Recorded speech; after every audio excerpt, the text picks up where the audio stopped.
Come sit down. There is no rush. There is no agenda. There is no list of things you need to do or say or feel or believe before this moment can begin. It has already begun. You are here. And that is enough. Not here because someone made you come. Not here because you are performing a spiritual discipline. Not here because you owe a debt that you are trying to pay off through religious effort. You are here because somewhere inside you, in a place that is quieter than the noise and deeper than the routine, something wanted this. Something in you wanted to sit with Jesus for a while. And that want, however faint, however uncertain, however mixed with doubt or fatigue or the half-formed hope that maybe, just maybe, something will be different tonight. That want is the beginning. It is the seed. And it is already planted. So sit.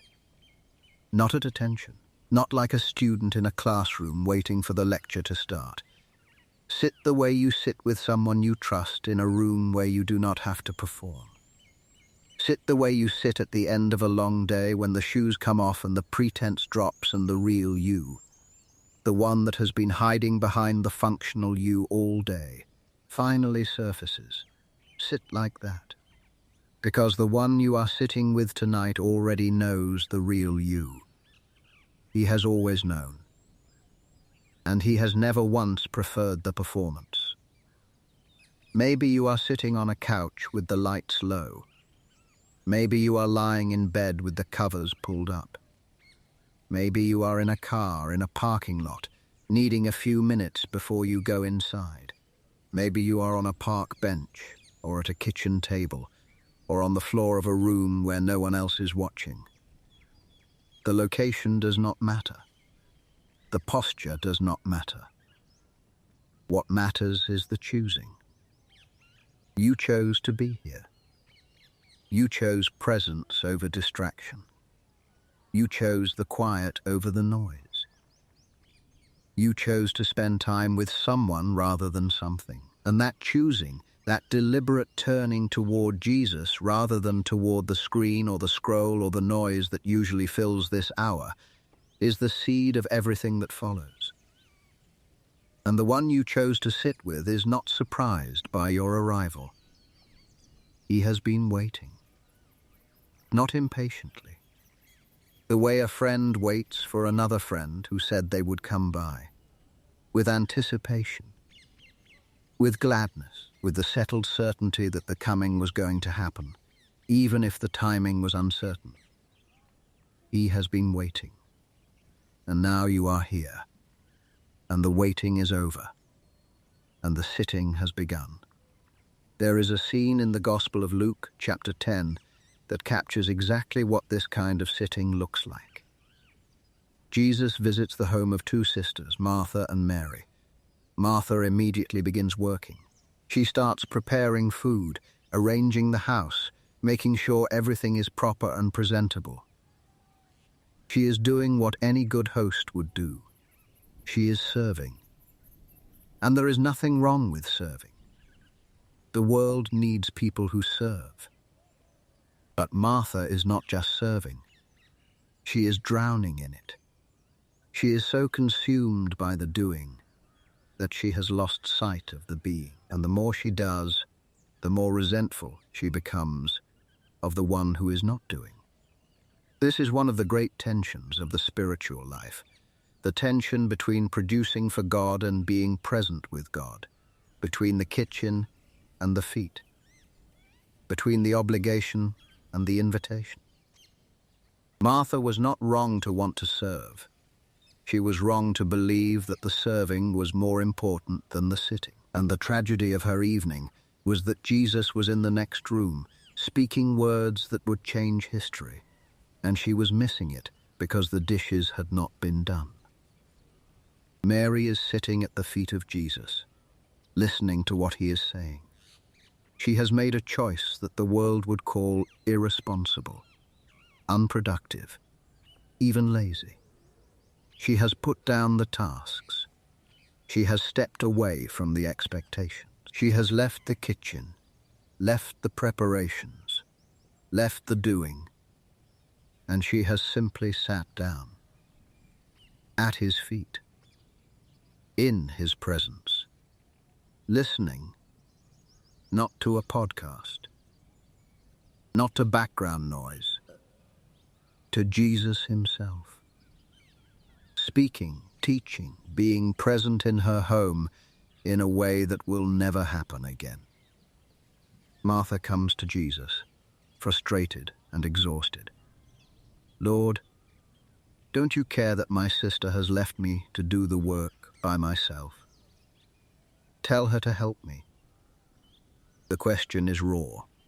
It is the question of someone who has been measuring their worth by their output and has just discovered that the person who is doing nothing is getting more approval than the person who is doing everything. And Jesus responds with a tenderness that should change the way every busy, productive, perpetually doing person thinks about the presence of God. Martha, Martha, you are worried and upset about many things, but few things are needed, or indeed only one. Mary has chosen what is better, and it will not be taken away from her. Few things are needed, indeed only one. And the one thing is not a task, it is a presence. The presence of Jesus. The sitting, the listening, the being near without producing. That is the one thing. And Mary chose it. And Jesus said it would not be taken from her. No obligation could override it. No to-do list could outrank it. No guilt about unfinished work could disqualify her from it. The one thing that was needed was the thing she was already doing, sitting with Jesus. And he honored it above everything else that was happening in the house. Tonight, you are Mary, not Martha. Tonight, the tasks are done or they are not, and either way they can wait.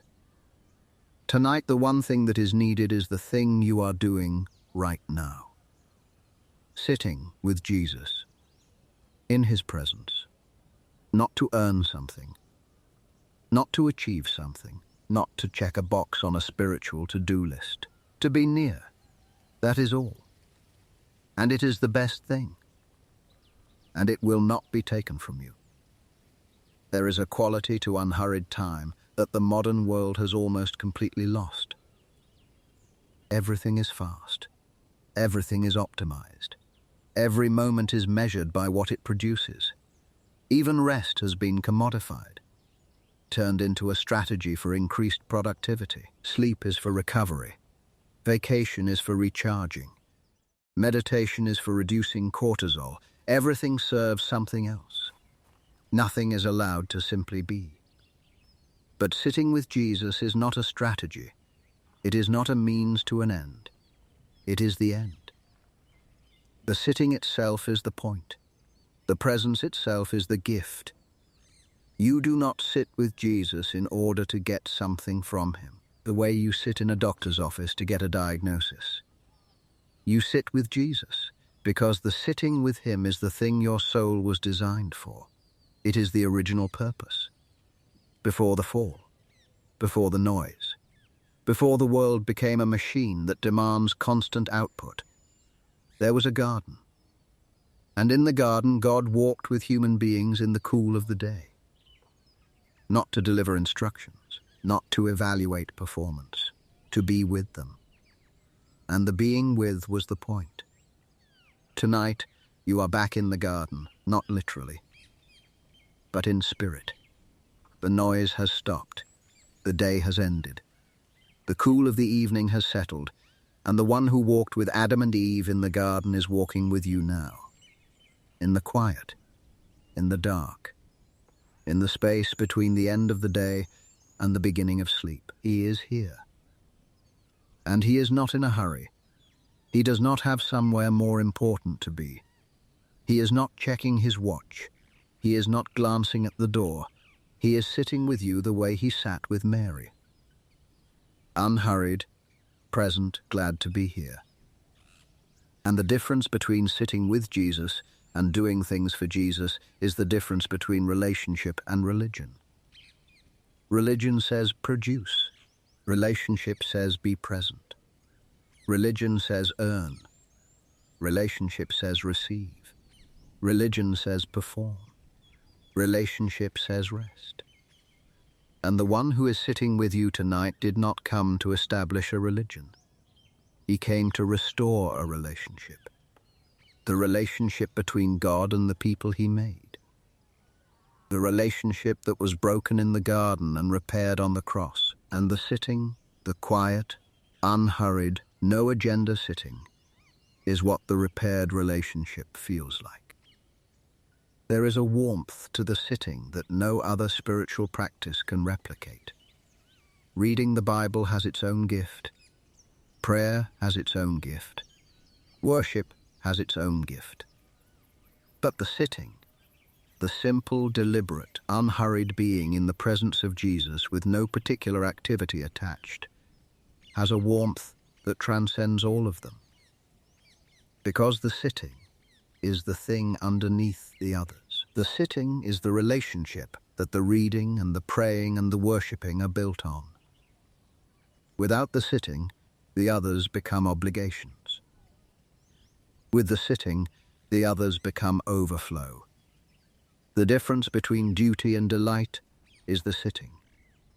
The difference between performance and presence is the sitting. And tonight, the sitting is the only thing on the agenda, not as a means to something else, as the end itself. The best thing, the one thing needed.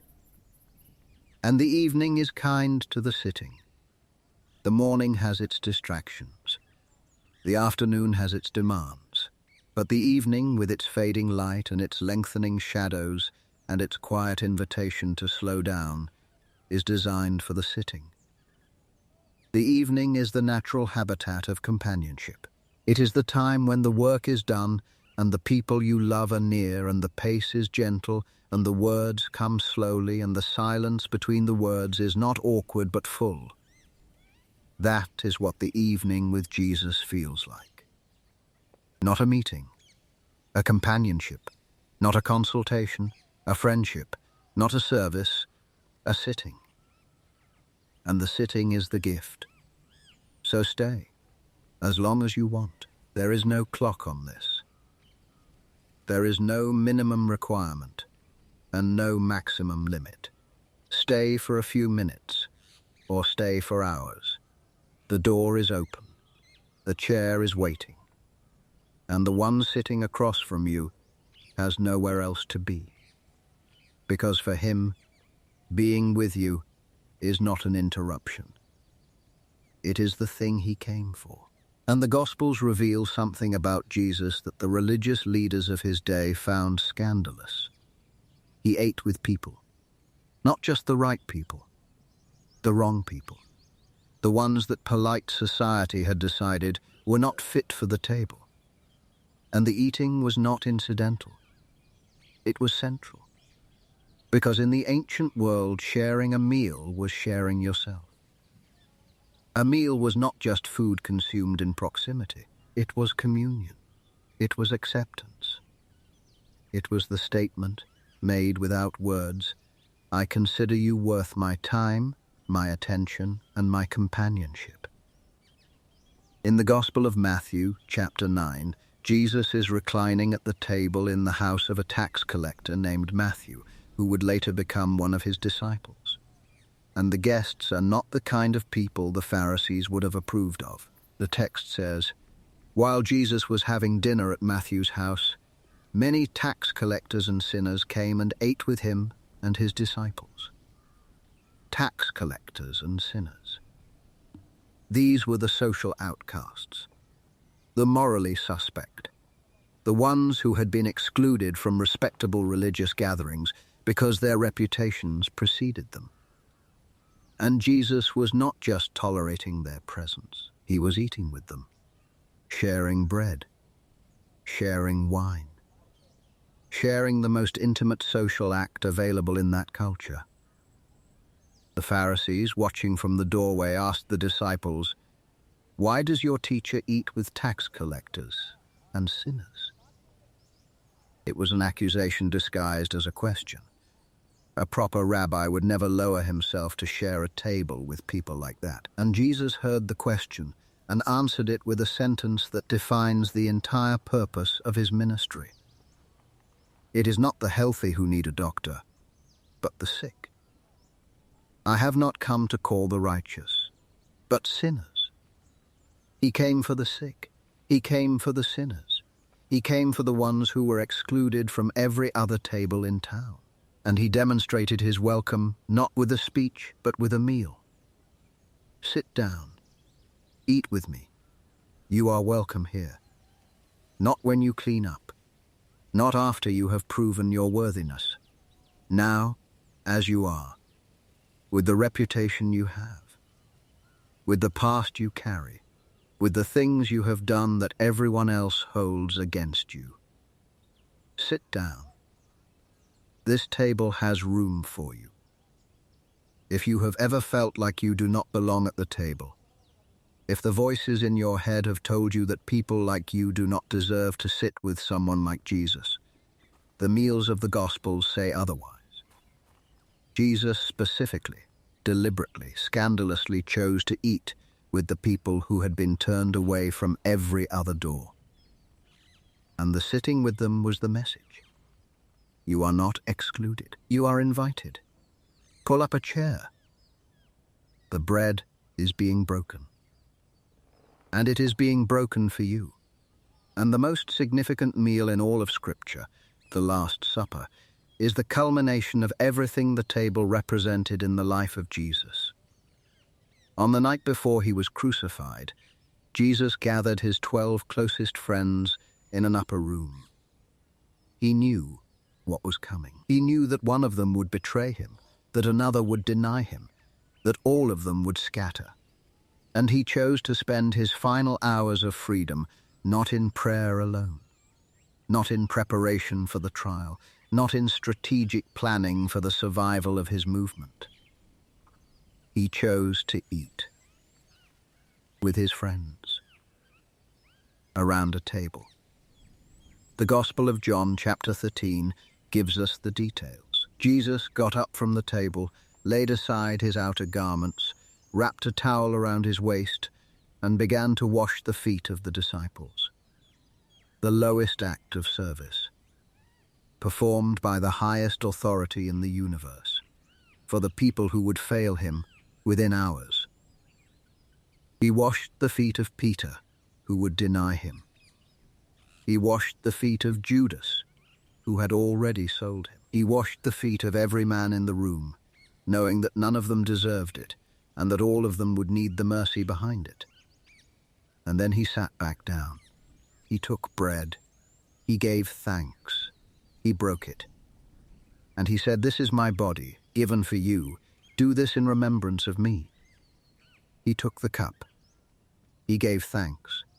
And he said, "This cup is the new covenant in my blood, which is poured out for you." The meal became the covenant. The bread became the body. The wine became the blood. And the table became the altar. The most intimate, most ordinary, most human act, eating together, became the vehicle for the most sacred transaction in the history of the universe. The offering of the body and blood of Jesus Christ for the forgiveness of sins. Tonight, as you sit with Jesus, you are sitting at that table. Not literally, but spiritually. The bread has been broken. The cup has been poured. The covenant has been established. And the one who broke the bread and poured the cup is the one sitting with you right now, not as a distant memory, as a living presence. Because he is not still in the tomb. He is alive. And he is here. And the table he set that night in the upper room is still set, still open, still welcoming everyone who wants to sit. And on that same night, in the Gospel of John, chapter 15, verse 15, Jesus said something to the men around the table that should permanently change the way you think about your relationship with him. I no longer call you servants, because a servant does not know his master's business. Instead, I have called you friends, for everything that I learned from my Father I have made known to you. Friends, not servants. Not followers at a respectful distance, not subjects bowing before a throne. Friends, the Creator of the universe, the one through whom all things were made, the one who holds the galaxies in place and numbers the stars, on the last night of his earthly life, looks at 12 ordinary, flawed, soon-to-fail men and calls them his friends. And the friendship is defined by intimacy. Everything that I learned from my Father I have made known to you. He has held nothing back. He has shared everything. The friendship of Jesus is not a distant acquaintanceship. It is the kind of friendship where the deepest things are shared, where the masks come off, where the conversation goes to the places that surface-level relationships never reach. He has told you everything, and he wants to hear everything from you. Greater love has no one than this, to lay down one's life for one's friends. That is the next verse. The sealing of love is not a feeling. It is a sacrifice. And Jesus defined the friendship by the sacrifice. He was about to die for the people he was calling friends. Within hours, the words would become action. The love that was spoken across the table would be demonstrated on a cross. If you are sitting with Jesus tonight, you are sitting with a friend.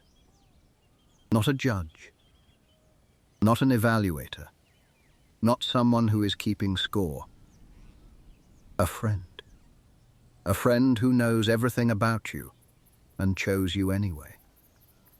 A friend who laid down his life for you while you were still the kind of person who would run away when things got hard. A friend whose friendship does not depend on your being a good friend in return, because his friendship is powered by his character, not yours.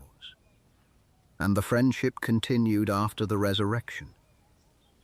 In the Gospel of Luke, chapter 24, 2 of Jesus' followers are walking to Emmaus on the day of the resurrection.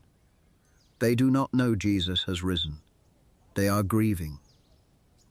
They are confused. They are walking away from Jerusalem, away from the community, away from everything they believed in.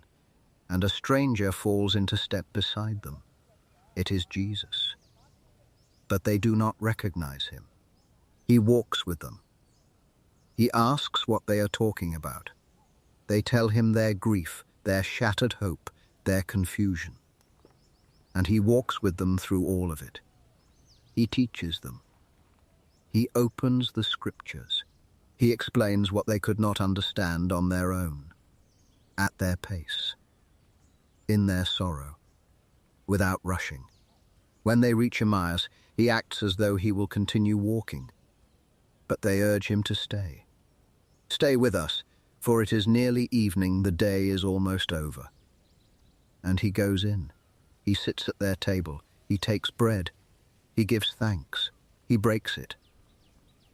And in the breaking, their eyes are opened. They recognize him. And he vanishes.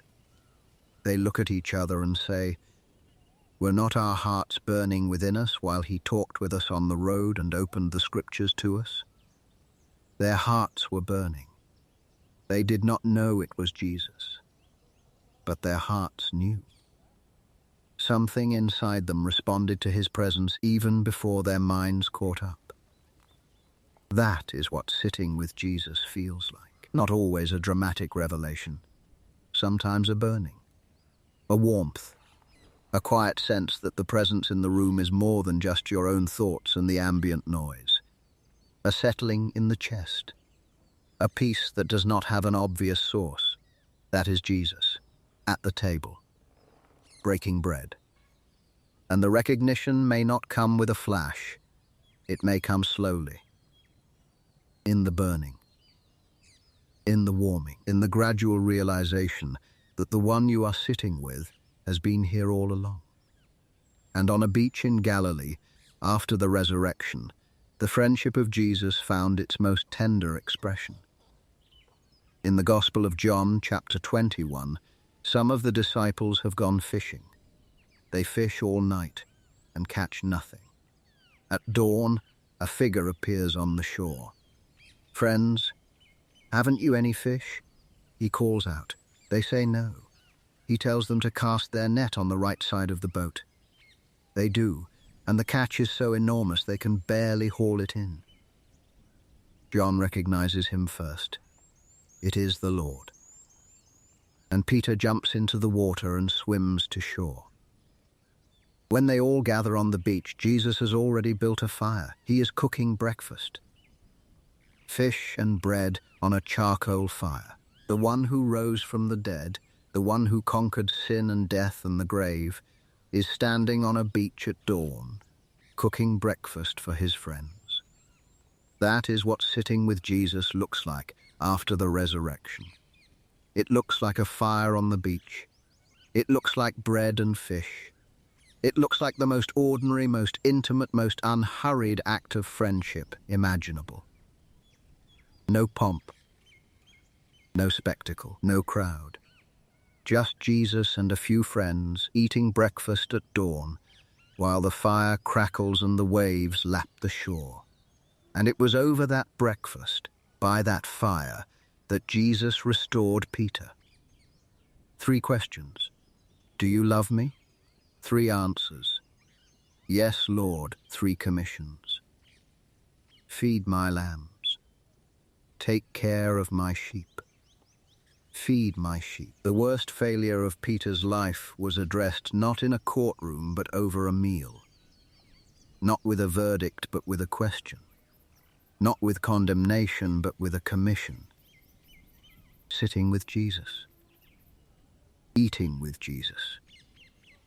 Being restored by Jesus. On a beach.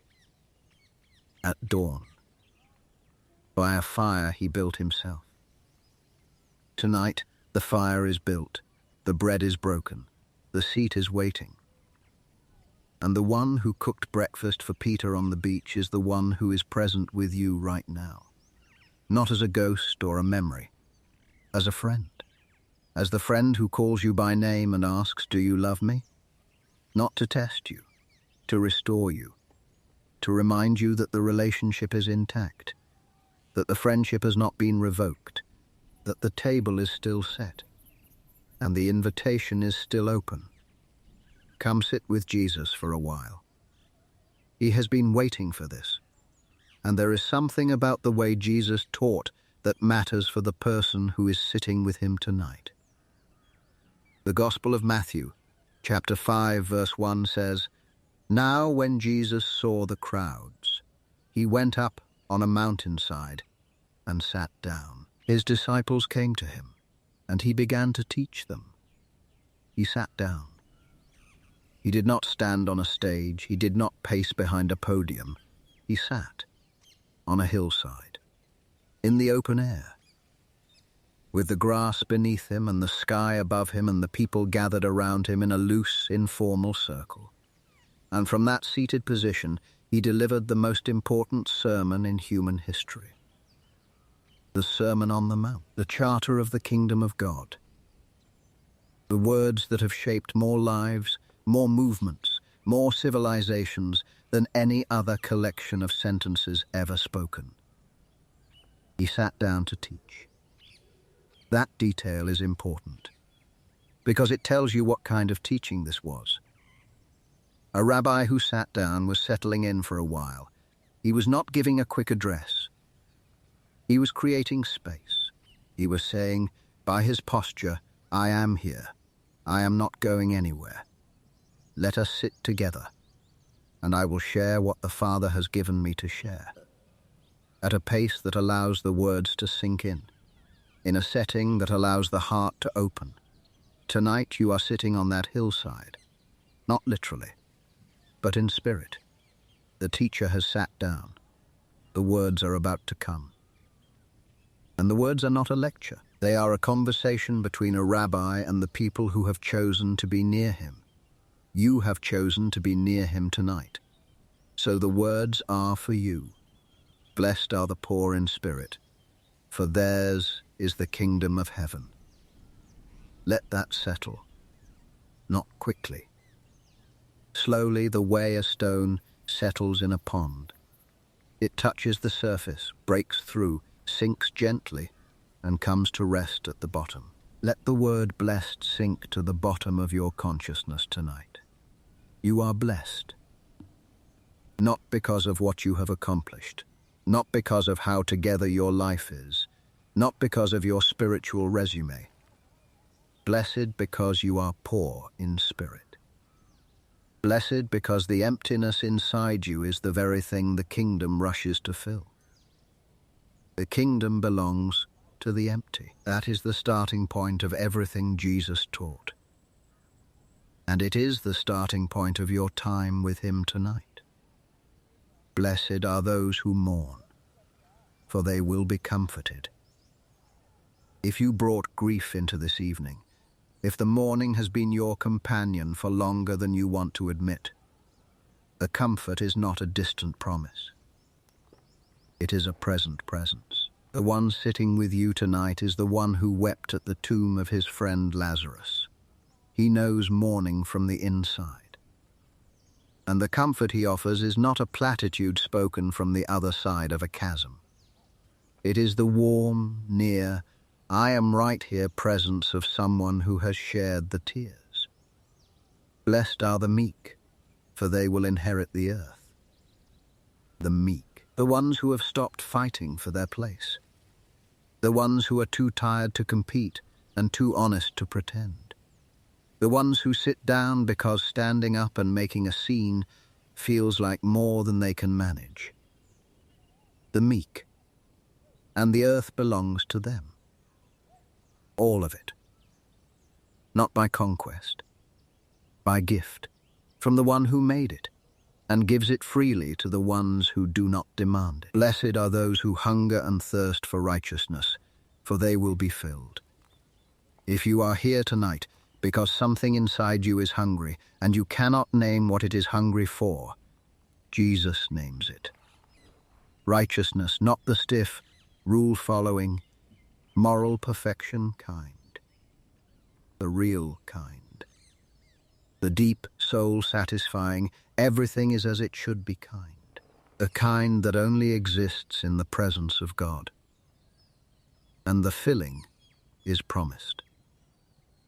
Not to the full, to the hungry.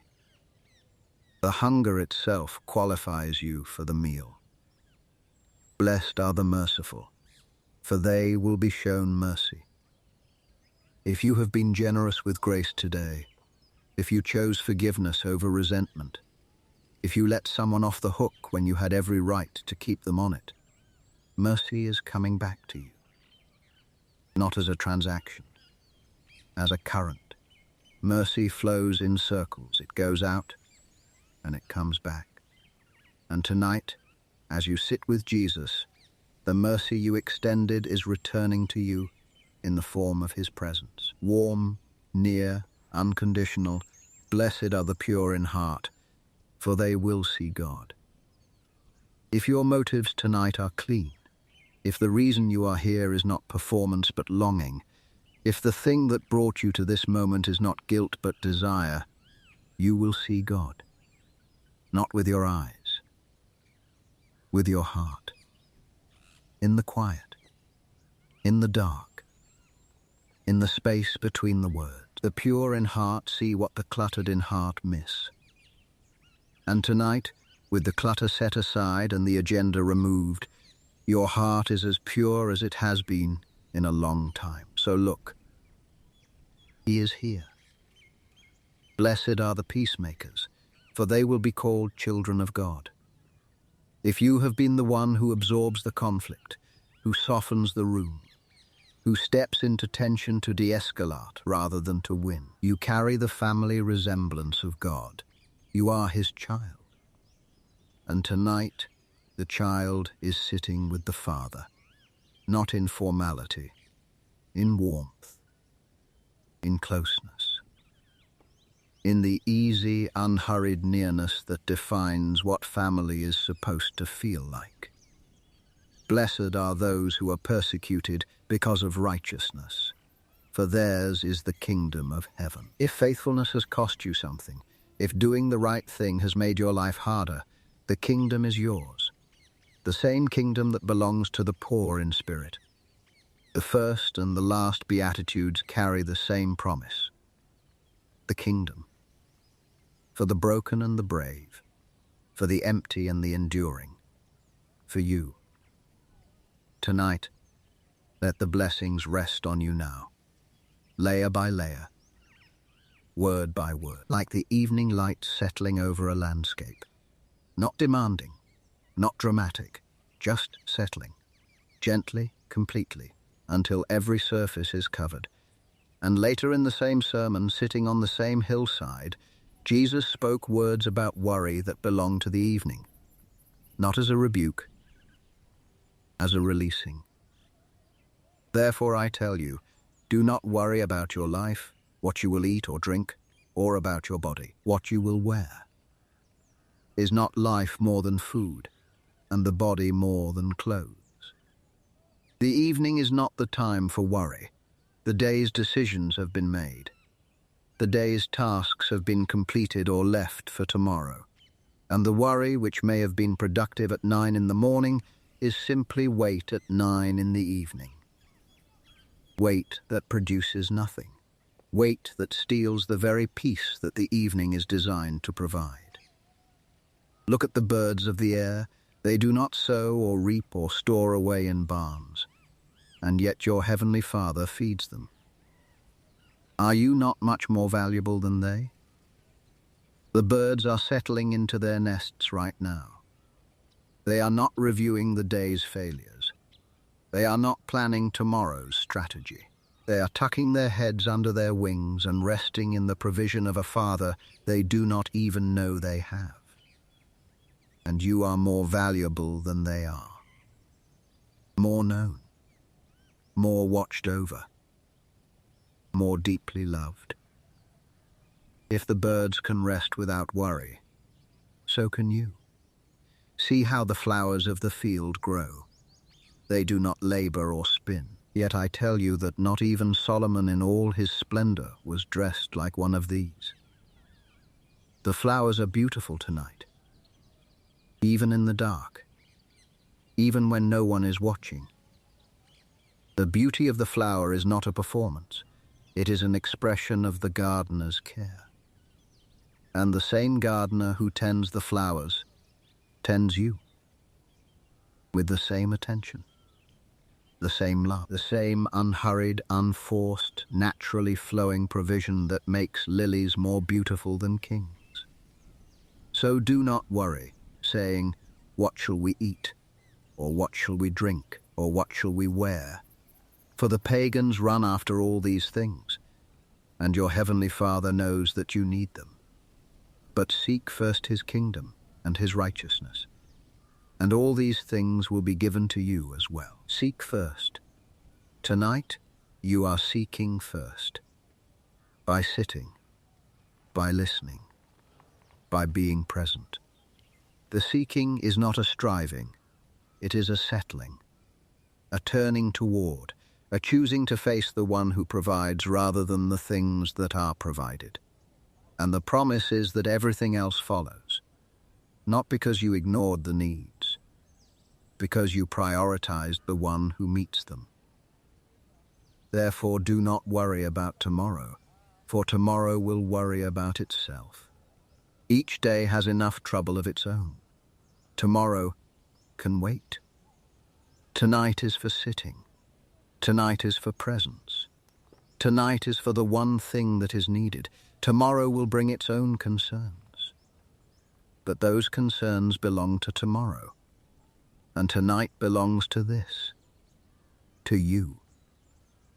To Jesus. To the unhurried, unworried, unpressured companionship of sitting together in the evening. And the prayer Jesus taught his disciples, the Lord's Prayer, is the perfect evening prayer. Not because it is long or complicated, because it covers everything the heart needs to say before it rests. Our Father in heaven, hallowed be your name. You are speaking to a Father in heaven, holy and yet approachable, near enough to hear a whisper, great enough to be trusted with everything. Your kingdom come, your will be done, on earth as it is in heaven. The surrender. Not your kingdom. His, not your will. His, not your plan for tomorrow. His, and the surrendering is not a losing. It is a releasing. The tightest grip becomes the lightest hand, and the relief is immediate. Give us today our daily bread. Enough for today. The request is specific and humble, not a lifetime supply. Today's bread. And the trust embedded in the request is that tomorrow's bread will be asked for and given tomorrow. One day at a time. One evening at a time. One sitting at a time. And forgive us our debts, as we also have forgiven our debtors. The cleansing, the releasing, the letting go of what others owe you, and the receiving of what God has paid on your behalf. The evening is a good time for this, when the day's offenses are still fresh enough to name and release, when the grudges that tried to take root can be pulled up before they settle, and lead us not into temptation, but deliver us from the evil one. The protection, the guidance, the asking for help from someone who knows the dangers you cannot see. The evening prayer of someone who knows they are not strong enough on their own and is not ashamed to say so. Let the prayer settle. Let it breathe. Let it be the shape of your exhale as the evening deepens and the words of Jesus continue to flow. And in the Gospel of John, chapter 15, Jesus uses an image that describes what this evening is designed to feel like. I am the vine, you are the branches. If you remain in me and I in you, you will bear much fruit. Apart from me, you can do nothing. Remain in me. Abide in me. Stay connected. That is not a command to do more. It is a command to be more. More present. More connected. More aware of the life that flows from the vine into the branch. The branch does not produce fruit by trying harder. It produces fruit by staying attached. And tonight, you are staying attached. Simply by being here. Simply by sitting. Simply by choosing presence over productivity. The vine is flowing. The life is moving. The fruit is growing. And you do not have to do anything, except remain in my love, Jesus says. As the Father has loved me, so have I loved you. The love of the Father for the Son is the most perfect love in existence. And Jesus says, that is how I love you. With the same quality, the same intensity, the same permanence. You are sitting in that love right now. It surrounds you the way water surrounds a fish. It is the medium in which you exist, and the more you sit in it, the more you notice it. The warmth, the safety, the settled feeling of being loved by someone who does not change his mind. I have told you this so that my joy may be in you, and your joy may be complete. His joy, in you. Complete, the joy of the evening. The joy of sitting with the one you love and being loved in return. The joy that does not depend on the day going well. The joy that exists because the vine is alive and the branch is connected and the life is flowing and the love is real. Stay in the vine, in the love, in the joy. That is what tonight is for. And as you sit with Jesus tonight, the stories of the Gospels unfold around you. Not as historical accounts to be studied, as invitations to be entered, each one a picture of what it looks like when a human being comes near to Jesus and finds that he is already near to them. In the Gospel of Luke chapter 7, A woman enters the house of a Pharisee where Jesus is reclining at the table. She is carrying an alabaster jar of perfume. She does not announce herself. She does not ask for permission. She simply comes up behind Jesus at his feet and begins to weep. Her tears fall on his feet. She wipes them with her hair. She kisses his feet. She pours the perfume on them. The Pharisee watching this is horrified. If this man were a prophet, he would know who is touching him and what kind of woman she is, that she is a sinner. The Pharisee sees the woman's past. Jesus sees her present. The Pharisee sees a contamination. Jesus sees a devotion. The Pharisee sees an intrusion. Jesus sees an invitation. Because that is what the woman's act was. An invitation. Come near, see me, know me, receive what I have, all of it. The tears and the perfume and the hair and the kisses. I have nothing else to give. And I am giving it all to you. Because there is no one else in the world who will receive it without flinching. And Jesus received it. He let her weep. He let her touch. He let her pour out everything she had at his feet. And then he turned to the Pharisee and said, "Do you see this woman?" And he told a story about two debtors, both forgiven, and asked which one would love more. The answer was obvious: the one who was forgiven more. Then Jesus said, "Her many sins have been forgiven, as her great love has shown. And to the woman your faith has saved you, go in peace." Go in peace. That is the word spoken over devotion. Not go in guilt. Not go in shame.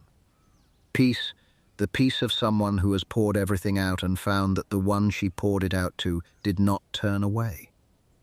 Tonight, if you have brought something with you, a burden, a confession, a grief, a gratitude, a longing, a love that has nowhere to go, pour it out at the feet of Jesus. He does not flinch. He does not judge the method. He does not evaluate the propriety. He receives. That is what he does. He receives the poured-out offering of a heart that has nowhere else to go. And the word he speaks over it is peace. And in the Gospel of John chapter 4, Jesus sits at a well in Samaria and waits for a woman who does not know he is waiting. She comes at noon, alone, to draw water. She comes at that hour because the other women come in the morning, and she has learned to avoid them. Her past has made her an outcast. 5 marriages, 1 unnamed arrangement, a reputation that precedes her like a shadow. And Jesus speaks to her. He asks for water. He talks about living water. He tells her things about her life that no stranger could know. He sees through every layer of defense and looks directly at the person underneath. And he does not look away. This scene is a picture of what sitting with Jesus tonight can look like. He sits. You come. He initiates the conversation. He asks a question that opens the door. And then, gently, honestly, without condemnation, he reveals that he knows you. All of you. The parts you show the world and the parts you hide. The history you have tried to bury and the present you are trying to manage. He knows. And the knowing does not drive him away. It draws him closer. The woman at the well left her water jar behind. She forgot what she came for because she found something better. She ran back to the town and said, "Come, see a man who told me everything I ever did." And the people came, and many believed. Being fully known by Jesus is not the end of the story. It is the beginning. The beginning of a freedom that comes from having nothing left to hide. The beginning of a joy that comes from being accepted as you are. The beginning of a life that no longer needs to arrange itself around the avoidance of truth. And in the Gospel of Mark, chapter 1, a leper comes to Jesus and falls on his knees. If you are willing, you can make me clean. The prayer of someone who has been rejected so many times that even standing before the one person who might help, he cannot assume the answer will be yes. If you are willing. As if to say, I know you have the power.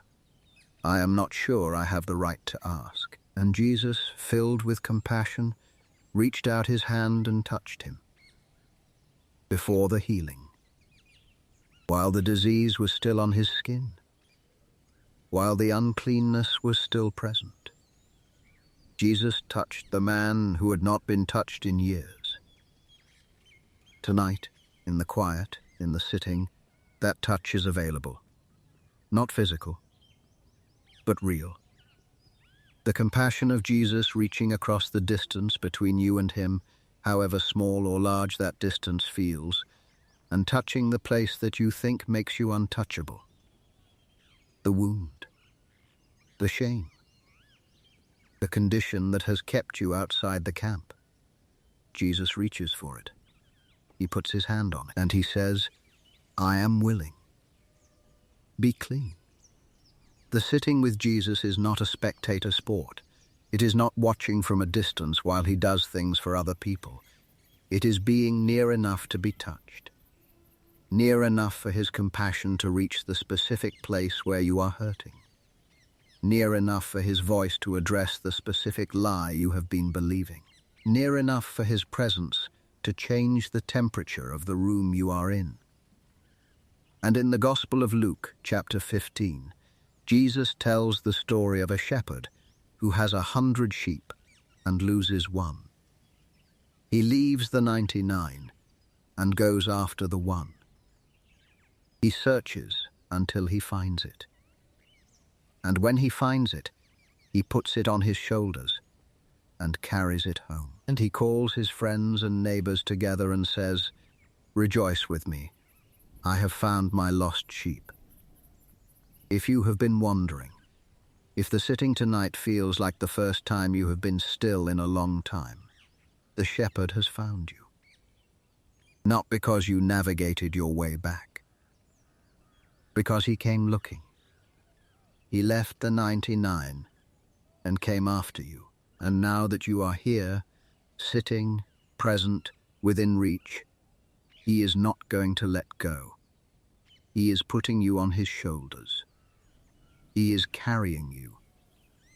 Not because you asked, because that is what shepherds do. And the parable of the prodigal son, in the same chapter, is the story of the embrace that waits at the end of every return. The son who took his inheritance, wasted everything, and ended up feeding pigs, remembered his father's house. He decided to go back. And while he was still a long way off, his father saw him and ran.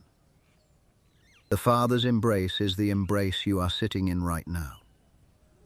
You may not feel it yet. You may not believe you deserve it. You may have a speech prepared about how unworthy you are, but the Father is not listening to the speech. He is too busy calling for the robe and the ring and the sandals and the feast. Because the return is the point. The sitting down is the celebration. The fact that you are here, tonight, in the presence of Jesus, is the thing that makes heaven throw a party. And Psalm 23, the Psalm of the Shepherd, describes what the sitting feels like in the most concrete, most sensory, most beautiful terms available. The Lord is my shepherd, I lack nothing. You lack nothing tonight. Not because your life is complete and your problems are solved. Because the shepherd is here. And the shepherd is everything you need. His presence is the provision. His nearness is the sufficiency. He makes me lie down in green pastures. He leads me beside quiet waters. The green pasture is this moment. The quiet water is the peace flowing through these words. The lying down is the sitting. The shepherd has led you here. to this pasture, beside this water. And the soul that drinks from this water will be refreshed. He refreshes my soul. Not your schedule, not your to-do list. Your soul, the deepest part of you. The part that has been running on fumes while the rest of you kept functioning. The shepherd refreshes that. Tonight, while you sit, while you rest, while you simply allow yourself to be in his care, he guides me along the right paths for his name's sake. Even in the dark, even when you cannot see the whole road, the shepherd guides. His guidance does not require daylight. It operates in the quiet of the evening as surely as it operates in the bustle of the morning. Even though I walk through the darkest valley, I will fear no evil, for you are with me. You are with me. The simplest, most powerful statement in the entire psalm. You are with me, that is what tonight is about. Presence, companionship, the shepherd and the sheep. Sitting together in the not afraid of it, because the one who is with you is more real than the darkness around you. Your rod and your staff, they comfort me. Protection and guidance, both are in the hands of the shepherd tonight. Both are active. Both are comforting. You do not need to protect yourself tonight. The rod is in the shepherd's hand. You do not need to guide yourself. The staff is in the shepherd's hand. Your hands can rest. Open on your lap, empty, receiving. You prepare a table before me in the presence of my enemies. A table, a meal, even while the enemies are still there. The worries, the fears, the anxieties, the guilt, the shame, they have not disappeared. But the table is set. The bread is broken. The cup is poured. And the meal is happening in the presence of the enemies, not in their absence. The shepherd provides despite the threats. And the provision is good. And there is enough. And your cup overflows. Surely goodness and love will follow me all the days of my life, and I will dwell in the house of the Lord forever. All the days, including tonight. Goodness and love are following you right now. Not chasing, following like faithful companions, like gentle shadows. Every step you have taken today, goodness and love were behind you. And every step you take tomorrow, they will be there again. And the house at the end, the Lord's house, is the forever table, the unending meal, the sitting that never ends. And the Good Shepherd in the Gospel of John chapter 10 says, I am the Good Shepherd. I know my sheep, and my sheep know me. He knows you. Tonight, by name, by the shape of your worries and the texture of your hopes, by the sound of your prayers and the weight of your silence.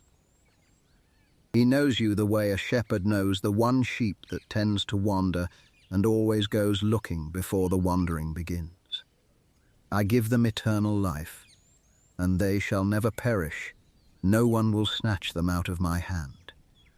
You are in his hand tonight, held secure, not by your grip, by his.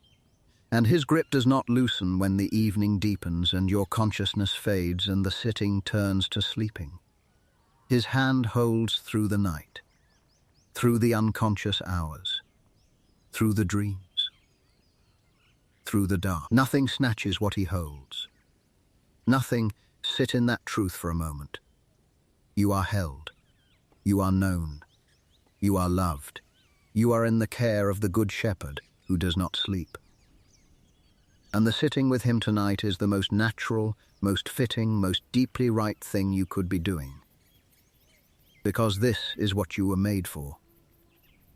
Not the striving, not the producing, not the performing. This, the sitting, the being near, the resting in the presence of the one who made you, redeemed you, and has been waiting all day for this quiet moment when you would finally stop and sit down. And the stories of the Gospels continue to unfold tonight, not as history lessons to be absorbed, as pictures of what it looks like when a human being is in the presence of Jesus. And every picture, when you look closely, contains the same element: a person who is near, a Jesus who is nearer, and something that changes in the space between them. In the Gospel of Mark, chapter 4, Jesus and his disciples are in a boat on the Sea of Galilee. A storm rises, the waves crash, the wind howls, the boat fills with water. The experienced fishermen on board are terrified, and Jesus is in the back of the boat, sleeping on a cushion. There is a kind of sitting in that sleeping, a rest so deep that even the storm cannot disturb it, a peace so rooted that even the chaos cannot uproot it. Jesus was not indifferent to the danger. He was anchored to something deeper than the danger could reach. He was sitting in the peace of the Father, resting in the assurance that the one who controls the sea was in the boat. And because the one who controls the sea was in the boat was not going to sink. The disciples woke him. "Teacher, don't you care if we drown?" And Jesus stood up, looked at the storm, and said, "Quiet, be still." 2 words, and the wind died, and the waves flattened, and a dead calm settled over the water. Tonight, the storms of the day are dying down. The wind that was howling through your schedule, your relationships, your responsibilities, your fears, is settling. Not because you commanded it to stop, because the one sitting with you has all authority over it, and his presence in the room is more powerful than the storm in your head. The sitting with Jesus is the calm after the storm, the dead calm, the place where the wind cannot reach and the waves cannot break. You are in the back of the boat tonight, and the storm obeys the one who is sitting with you. And in the Gospel of Matthew, chapter 14, before the miracle of the feeding of the 5,000, there is a detail that belongs to the evening. Jesus told the crowd to sit down on the grass. Sit down before the bread was broken, before the fish were distributed, before the miracle. He told them to sit. There is something in that instruction that matters for tonight. The sitting came before the provision. The posture of receiving came before the thing received. You sit first. Then you are fed, not the other way around. You do not produce the meal and then sit down to enjoy it. You sit down, and the meal is provided. The sitting is the faith. The provision is the response. 5 loaves, 2 fish, 5,000 men plus women and children. The math did not work. The resources were absurdly insufficient. And yet Jesus took what was not enough, gave thanks, broke it, and distributed it. And everyone ate until they were full. And there were 12 baskets of leftovers, more abundance after the miracle than before. Tonight you may have come to the sitting feeling like you do not have enough. Not enough faith, not enough peace, not enough spiritual energy for one more spiritual experience. And the truth is, you do not have enough. But Jesus does not need you to have enough. He needs you to sit down. He needs you to open your hands. He needs you to let him bless what little you are holding. And the blessing of Jesus turns the insufficient into the abundant. Your 5 loaves and 2 fish, offered to him in the sitting, become more than enough. The peace that was thin at the beginning of the evening becomes thick by the end. The faith that was barely a flicker becomes a steady flame. Not because you added to it, because Jesus blessed it, and the blessing multiplied it. While you sat. And in the Gospel of Mark, chapter 10, a blind beggar named Bartimaeus is sitting beside the road near Jericho. He is a permanent fixture, part of the scenery. The people who pass by every day have long since stopped noticing him. He sits and he waits, and he begs, and nothing changes. And then he hears that Jesus of Nazareth is passing by, and something inside him, something that has been sitting dormant for as long as he has been sitting by the road, wakes up. He cries out, "Jesus, Son of David, have mercy on me." The crowd tells him to be quiet, but he shouts louder, because the sitting is about to become something more than waiting. The sitting is about to become an encounter. And Jesus stops. In the middle of everything, for one blind beggar, "Call him," Jesus says. And Bartimaeus comes to Jesus, and Jesus asks, "What do you want me to do for you?" Not because he does not know, because he wants the man to say it, to name the need, to bring it into the open. "Rabbi, I want to see. Go, your faith has healed you." And immediately Bartimaeus receives his sight. And he follows Jesus along the road. The sitting changed. The waiting became encountering. The blindness became sight. The roadside became a pathway, because Jesus stopped. And the sitting turned into a meeting. That is what tonight can be. Not just sitting. Meeting, encountering, the one who stopped for Bartimaeus stops for you. And the question he asks is the same. What do you want me to do for you? Not to evaluate your request. To honor it, to hear it from your own lips. What do you want? Peace, rest, forgiveness, direction, companionship? Name it. Speak it into the sitting. And the one who gave sight to the blind will give what you need. And in the Gospel of Mark chapter 2, a paralyzed man is carried to Jesus by 4 friends. The house where Jesus is teaching is so crowded that the friends cannot get through the door. So they climb onto the roof, dig through the tiles, and lower their friend on his mat directly in front of Jesus. The man is sitting, or lying. He cannot move himself. The sitting is not a choice for him. It is a condition. He is as still as a person can be.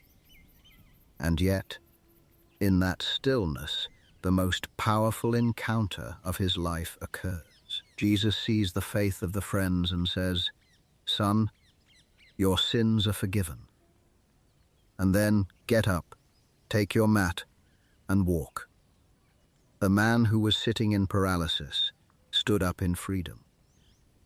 The sitting was not wasted. It was the context for the encounter. And the encounter changed everything. If your sitting tonight feels more like paralysis than choice, if you are here not because you are spiritually eager, but because you are spiritually immobile, the paralytic story says the sitting is enough. You do not need to produce energy or enthusiasm or even faith on your own behalf. The faith of others can carry you. The prayers of others can lower you through the roof. And Jesus, seeing their faith, will speak into your condition. And the condition will change. Not because you were strong enough to change it. Because the word of Jesus is strong enough. And in the Gospel of Mark chapter 10, people bring their little children to Jesus. The disciples try to send them away. But Jesus is indignant. "Let the little children come to me, and do not hinder them, for the kingdom of God belongs to such as these." And he takes them in his arms, places his hands on them, and blesses them.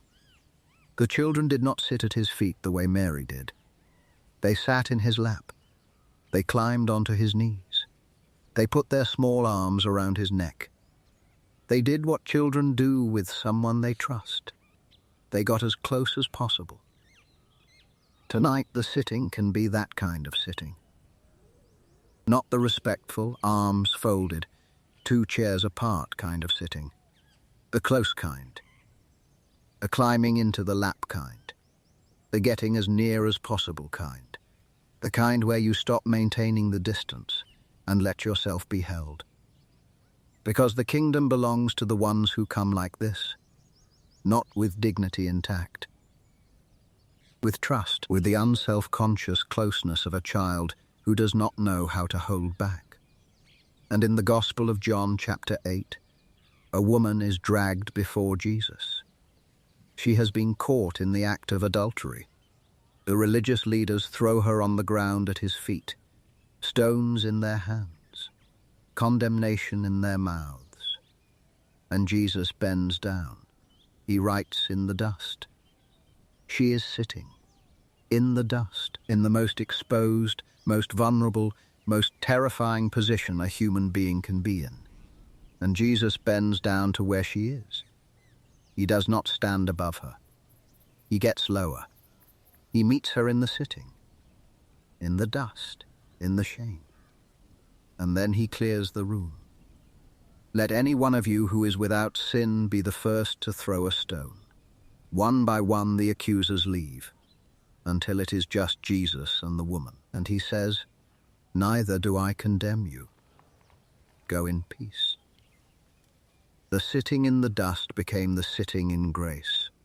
The exposure became the covering. The shame became the freedom. Because Jesus bent down. He met her where she was. He did not ask her to stand up and present herself properly. He came to the dust. And from the dust, he spoke peace. If your sitting tonight is a sitting in the dust, if you are here carrying something that makes you feel low and ashamed and unworthy of being in the presence of Jesus, he is not standing above you. He is beside you, in the dust, lower than you. And his word is not condemnation. It is peace. Neither do I condemn you. Let that be the word of the evening. And in the Gospel of Matthew, chapter 14, in the early hours of the morning, the disciples are in a boat on the Sea of Galilee. The wind is against them. The waves are battering them. They have been struggling all night. And then they see a figure walking toward them on the water, through the storm, across the waves.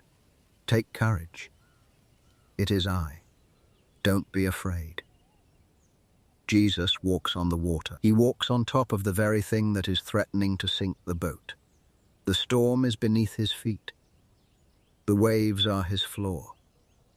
And he is walking toward the disciples. Not away from them, toward them. Through the darkness, through the storm, toward the boat where they are sitting in fear. Tonight, whatever storm is still lingering from the day, Jesus is not on the other side of it. He is walking through it, toward you, across the very thing you are afraid of. And his first words are not a rebuke. They are a reassurance. Take courage. It is I. Don't be afraid. It is I. 3 words that change the quality of the sitting, because the sitting with Jesus is not the sitting with a stranger. It is the sitting with the one who controls the storm, the one who walks on the water, the one whose presence makes the fear unnecessary. It is I. The voice is familiar. The presence is known. The authority is absolute. And the sitting becomes safe, because the sitter is seated with someone who has all power over everything the sitter is afraid of. Let the reassurance settle. It is I. The same Jesus who calmed the storm. The same Jesus who walked on the water. The same Jesus who cooked breakfast on the beach. The same Jesus who sat at the well and waited for a woman who did not know he was waiting. It is I. In this room, in this quiet, in this evening. It is I. And as the sitting deepens, the words of Jesus on the hillside continue to unfold, not as commandments to obey tomorrow, as truths to sit with tonight, to let them rest on you the way the evening light rests on everything it touches, not changing the shape of things, changing the way they look, You are the salt of the earth. That is not an instruction to become salty. It is a declaration that you already are. The sitting with Jesus does not make you salt. It reveals that you have been salt all along. The preserving, the flavoring, the essential quality that the world cannot do without, that has been in you since the day God made you. And the sitting is the place where you remember it, where the truth of your identity is spoken over you by the one who gave it to you. You are the light of the world.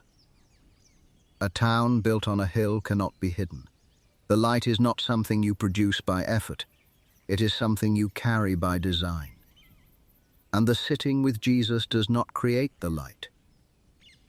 It uncovers it, the way a lamp uncovers a room that was already there, full of furniture and beauty and the evidence of life, but hidden by the dark.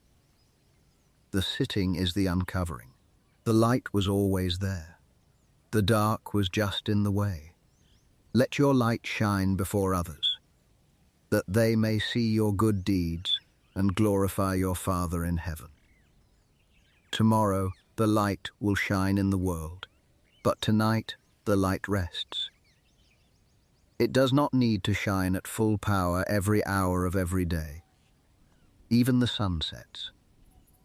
Even the strongest lamp needs oil, and the sitting with Jesus is the refueling, the filling of the lamp, the storing of the oil that will burn tomorrow in the places the world needs it most. You do not need to shine tonight. You need to be filled. And the filling happens in the sitting. And Jesus said, "Enter through the narrow gate. For wide is the gate and broad is the road that leads to destruction, and many enter through it. But small is the gate and narrow the road that leads to life, and only a few find it. Tonight you have entered through the narrow gate, not the wide gate of distraction and noise and the world's constant demand for your attention. The narrow gate, the quiet one, the one that leads to life. The one that says, "Come in, sit down, be with me." The narrow gate is personal, individual, one at a time, and you have walked through it tonight. By choosing to sit, by choosing presence, by choosing the one thing that is needed. And the feeding of the 5,000, told in the Gospel of John chapter 6, has a detail that belongs to the evening companionship. Before the miracle there was a boy with 5 barley loaves and 2 small fish. He did not have much. By any measure, what he had was insufficient. But he brought it, he offered it, he put it in the hands of Jesus. And Jesus took it, gave thanks, broke it, and fed thousands. With 12 baskets of leftovers. The boy sat on the grass with everyone else. He did not perform the miracle. He sat with the others and watched what Jesus did with the little he offered, and the little became more than enough, not by the boy's power, by the hands that held the offering. Tonight you have brought what you have, your tired faith, your thin hope, your worn-out spiritual reserves, and you have put them in the hands of Jesus, in the sitting, in the offering of your presence. And the hands that held the 5 loaves and the 2 fish are holding what you offered tonight, and the blessing is happening. The multiplication is underway. While you sit, while you rest, while you do nothing but be present. The insufficient is becoming sufficient. The thin is becoming thick. The worn out is being restored by the hands that never run out, by the one who sits across from you and takes what you have and makes it more than enough. And the parable of the Good Samaritan in the Gospel of Luke chapter 10, when read from the perspective of the beaten man, is a picture of what it looks like to be cared for while you sit. The man is lying on the road. He cannot help himself. He is half dead. And the Samaritan stops, He bandages the wounds. He pours on oil and wine. He puts the man on his donkey. He takes him to an inn. He pays for the care. The man on the road did nothing. He did not earn the care. He did not ask for the care. He simply lay there. And the care came to him. Unbidden, undeserved, comprehensive, covering every wound, providing every need, paying every cost. Tonight, you are the man on the road. Not because your day was dramatic, but because every day leaves its bruises. And the sitting with Jesus is the inn, the place where the wounds are tended, the place where the oil of his peace is poured on the abrasions of the day, the place where the cost of the care has already been paid. By him, on the cross, in full. And the care continues tonight. While you sit, while you receive, while you let the Good Samaritan do what Good Samaritans do. Tend the wounds, pour the oil, cover the cost, and stay until the healing is underway. And the hemorrhaging woman in the Gospel of Mark chapter 5 represents the moment when the sitting becomes the reaching. She had been bleeding for 12 years. 12 years of doctors and declining resources and worsening condition and social isolation.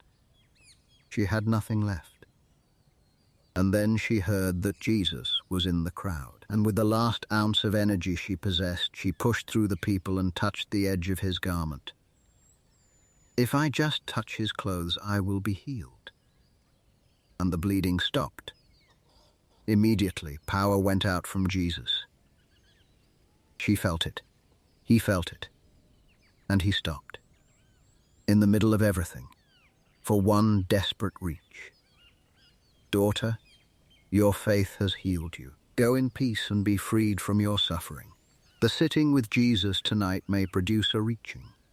Not a dramatic one, a quiet one, an internal one. The reaching of a soul toward the one who is near enough to touch. And the reaching does not need to be strong. It needs to be real.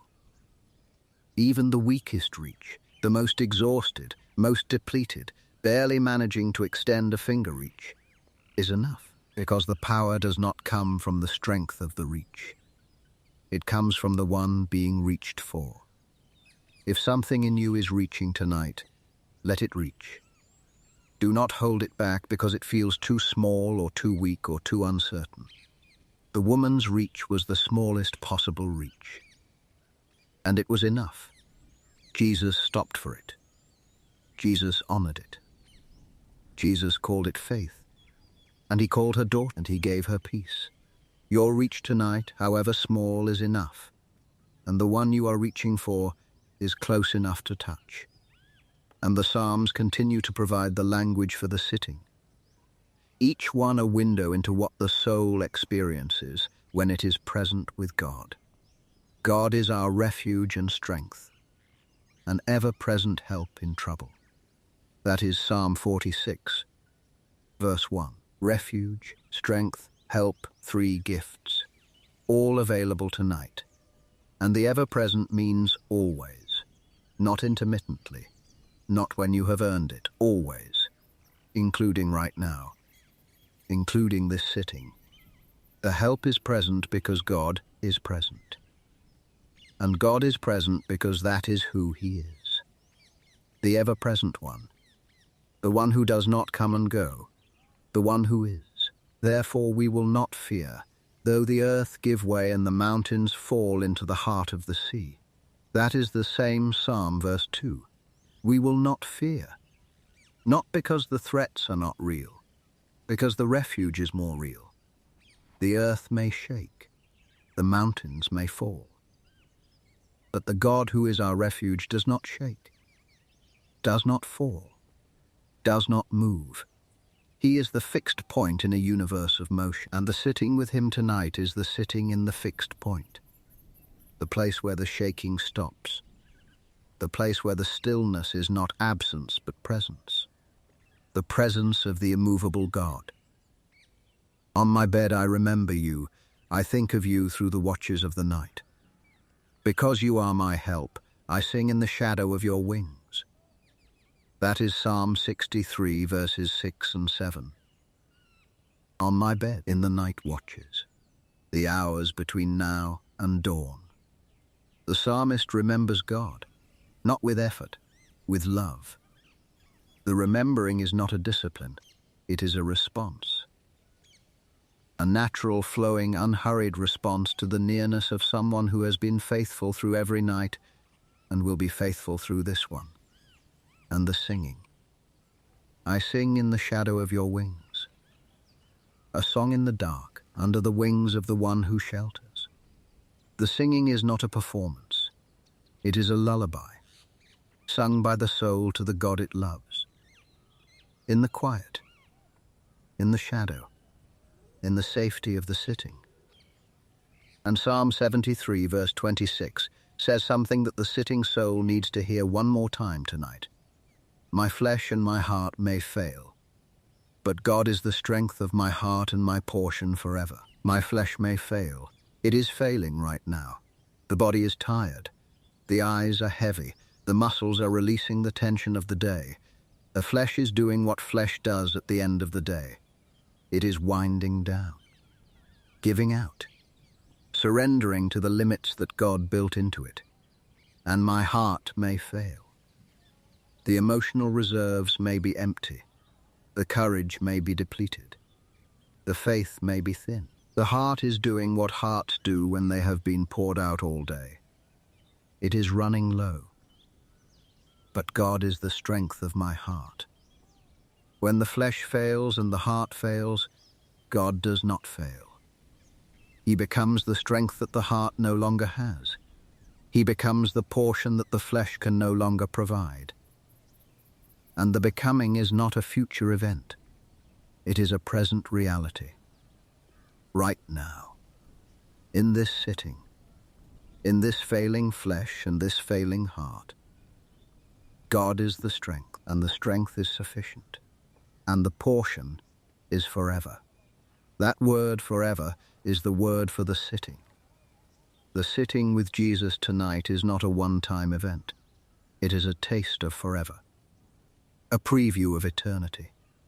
The eternal life that Jesus promised is not just a life that goes on forever. It is a quality of life, the quality of being in the presence of God. And that quality is available tonight, in the sitting, in the quiet, in the companionship of the one who said, I am with you always, always, including tonight, including forever. And the parables of Jesus, when read through the lens of the sitting, reveal that every story of being found is also a story of sitting down. The prodigal son, after spending everything, after feeding pigs, after the far country had taken all it had to give, came home. And the father ran to meet him, and the embrace was total. And then the father called for the feast, the robe, the ring, the sandals, the fattened calf, and the sitting down at the table, the return to the family meal, was the culmination of the whole story. The sitting was the homecoming, not the walking, not the arriving. The sitting, the moment when the son who had been standing outside in the far country was finally seated inside at the Father's table. If you have been in the far country, if the sitting tonight is the first time in a long time that you have been at the table, the feast is already prepared. The Father is not grudging about your return. He is celebrating. The robe of acceptance is on your shoulders. The ring of identity is on your finger. The sandals of belonging are on your feet. And the seat at the table is yours. Not a servant's bench near the door, a family seat at the center, where the bread is broken and the stories are told and the laughter comes easily because everyone belongs. You belong at this table tonight, not because you earned your place, because the Father saved it for you while you were gone, while you were in the far country. while you were feeding pigs and eating husks. Your chair was empty, but it was never given away. It was waiting, the way the Father was waiting, with an expectation that never turned to resignation. He will come back, and when he does, the feast begins. And in the village of Bethany near Jerusalem, Jesus had a home away from home, the house of Martha, Mary, and Lazarus. It was the place he returned to again and again, the place where he could set down the weight of ministry and simply be. Among friends. At a table. In a home. The friendship between Jesus and this family is one of the most tender relationships in the Gospels. He loved them. The text says it plainly. Jesus loved Martha and her sister and Lazarus. That love expressed itself in sitting, in returning, in the unhurried companionship of someone who did not need to be served but chose to be present. When Jesus sat in the home of Martha and Mary, he was not performing a pastoral visit. He was being a friend. The kind of friend who shows up not because there is an agenda, but because the showing up is the point. The kind of friend whose presence changes the atmosphere of the room. The kind of friend who makes the house feel like home simply by being in it. Tonight, the sitting with Jesus is a sitting in Bethany, in the home, among friends, with the one whose presence turns a room into a refuge and a chair into a sanctuary. He is not visiting, he is staying. He has nowhere more important to be, and the companionship is not conditional on your hosting skills. Mary sat. Martha served. And Jesus said the sitting was the better part. Tonight, you are sitting. And Jesus is glad. And the calming of the storm, when experienced from the evening side of the day, takes on the quality of an after effect. The storm raged during the day. The waves crashed. The wind howled. The boat took on water. And at some point, maybe an hour ago, maybe several hours ago, the voice of Jesus spoke into the chaos. Peace, be still. And the storm subsided. Not all at once. Gradually, the way storms do when they are losing their power. The wind died down. The waves flattened. The water drained. And the dead calm settled. That dead calm is what the sitting feels like tonight. The aftermath of the storm. The peace that comes after the chaos has been addressed.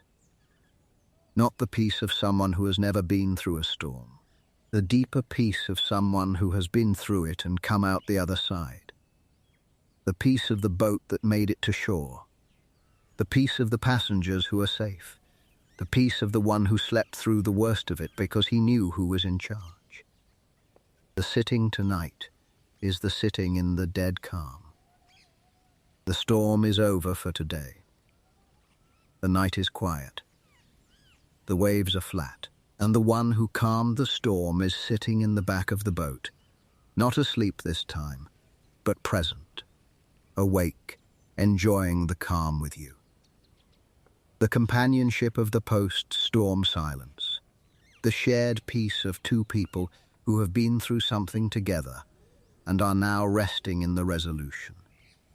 And Bartimaeus, the blind beggar in the Gospel of Mark, chapter 10, was sitting beside the road when Jesus changed his life. He was not kneeling in a temple. He was not standing on a mountain. He was sitting in the dust, by the road, in the place where his blindness had put him and his poverty had kept him. And from that sitting he cried out. And from that crying out Jesus stopped. And from that stopping, everything changed. The sitting is never passive when Jesus is involved. The sitting is the launching pad, a posture from which the encounter begins. Bartimaeus did not have to go find Jesus. He sat, and Jesus came to him. He sat, and the one who gives sight walked into his proximity. He sat, and the transformation happened not because he stood up, but because Jesus stopped. Tonight, you are sitting, and the stopping is happening. Jesus is stopping. In your evening, in your quiet, in your proximity. Not because you went looking for him, because he came looking for you. He has always been the one who comes. And the sitting is the place where the coming arrives. And the leper in the Gospel of Mark, chapter 1, fell on his knees before Jesus. That is a form of sitting. The knees on the ground, the body low. The posture of someone who has nothing to prove and nothing to hide. If you are willing, you can make me clean. And Jesus touched him. In the sitting, in the kneeling, in the lowest possible posture. The touch of God reached the man at the bottom. The compassion of Christ met the person on the ground. And the healing happened not when the man stood up, but when he knelt down. The sitting, the kneeling, the being low, is the posture of receiving. And the receiving is where the miracle lives. If you feel low tonight, if the sitting is not a choice but a condition, if you are here because you do not have the strength to be anywhere else, the leper's posture is the posture of the one who received the most tender touch in the Gospels. Low, on the ground, with nothing but a whispered "if you are willing." And the answer was, "I am willing." And the touch was immediate, and the healing was complete. You are low enough tonight to receive, and the one who is willing is near enough to touch. And the blind man in the Gospel of John chapter 9 received his sight not through a dramatic, instantaneous revelation, but through a process. Jesus made mud. He put it on the man's eyes. He told him to go wash in the pool of Siloam. The man went. He washed. He came back seeing. The seeing came through a process. Not instantly. Through obedience. Through the willingness to go and wash. Through the trust that the mud on the eyes, which seemed absurd, was part of the plan. The sitting with Jesus tonight may not produce instant clarity. The seeing may come gradually, through a process, through the willingness to stay in the sitting even when nothing seems to be happening, through the trust that the quiet, the dark, the mud on the eyes ordinariness of the evening is part of the plan. And the seeing will come. Not always dramatically. Sometimes slowly. Like dawn, like the first light that enters the room and reveals what was there all along but hidden by the dark. Stay in the sitting. The seeing is coming. And the woman in the Gospel of John chapter 8 sat in the dust while the accusers stood around her with stones.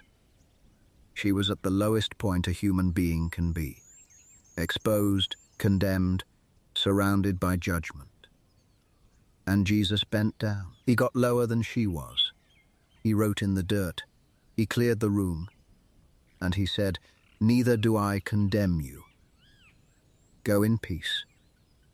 The grace found her on the ground, in the sitting, in the dust, in the place she did not choose but could not escape. And the grace did not ask her to stand up first. It met her where she was.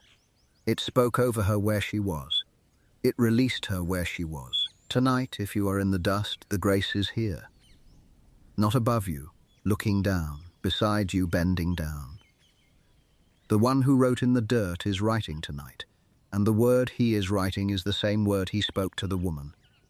Neither do I condemn you. Let the word land.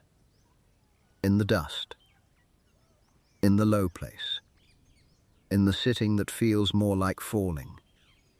The grace catches you before you hit the bottom, because the grace was already on the ground when you arrived. And on the night before the cross, sitting at the table with his friends, Jesus gave them a gift that belongs to every quiet evening, for the rest of time. Peace I leave with you, my peace I give you. I do not give to you as the world gives. Do not let your hearts be troubled, and do not be afraid. My peace.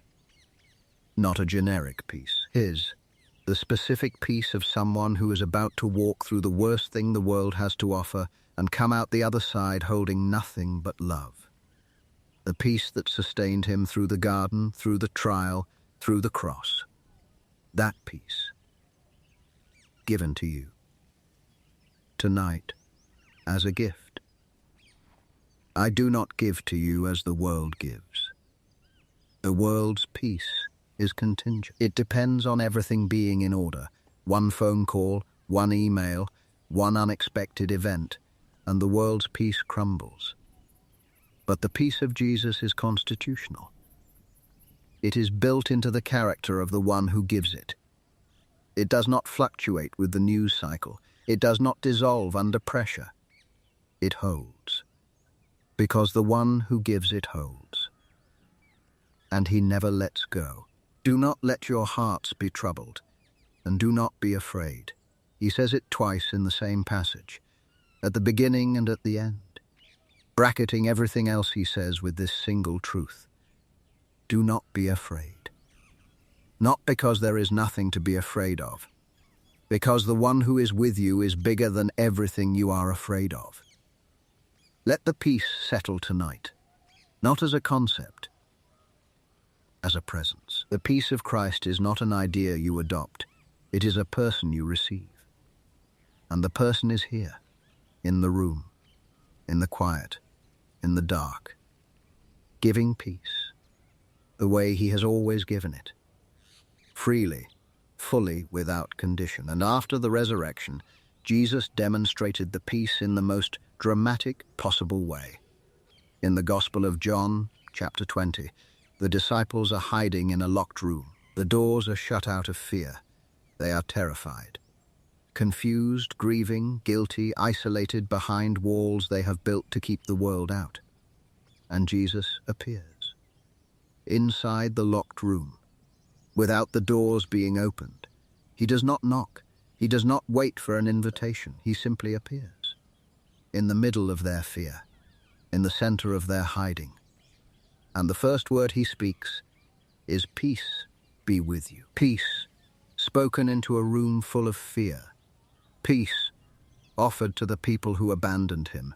Peace, given freely to the ones who failed him most spectacularly. That is the character of the risen Christ. Grace first. Always grace first. He showed them his hands and his side. The wound. The proof, and the disciples were overjoyed, because the one who brought the peace was the one who had defeated the thing they were afraid of. Death tried to keep him in the tomb. Death failed, and the one who conquered death was standing in their living room, saying, "Peace. Tonight, whatever locked room you have built, whatever walls of fear or shame or guilt you have erected, Jesus is not standing outside waiting for you to open the door. He is already inside. He has been inside since the moment you sat down. And his first word is the same word he spoke to the terrified disciples. Peace be with you. Right now, in this room, in this heart, in this night. And the cross itself, though it was the darkest moment in human history, is the reason you can sit in peace tonight. Because on the cross, Jesus said 3 words that changed the nature of rest forever. It is finished. Tetelestai, paid in full. The work of bridging the gap between God and humanity, complete. The debt of sin, settled. The barrier between your heart and the heart of God, destroyed. It is finished is the permission to sit.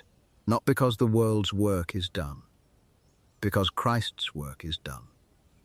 The striving, the performing, the endless effort to earn your way to God, finished. Not by you, by him. And the sitting The quiet, unhurried, no agenda sitting with Jesus is what life looks like on the other side of the finished work. Not straining, resting, not earning, receiving, not performing, being present. And the resurrection, 3 days later, is the proof that the finished work holds. The tomb was empty, the stone was rolled away, Jesus was alive.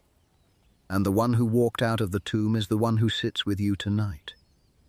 Not a memory, not a historical figure, a living person.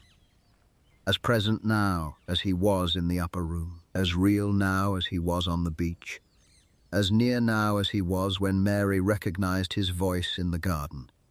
And before he ascended, he made a promise that undergirds every peaceful night and every quiet sitting from now until the end of time.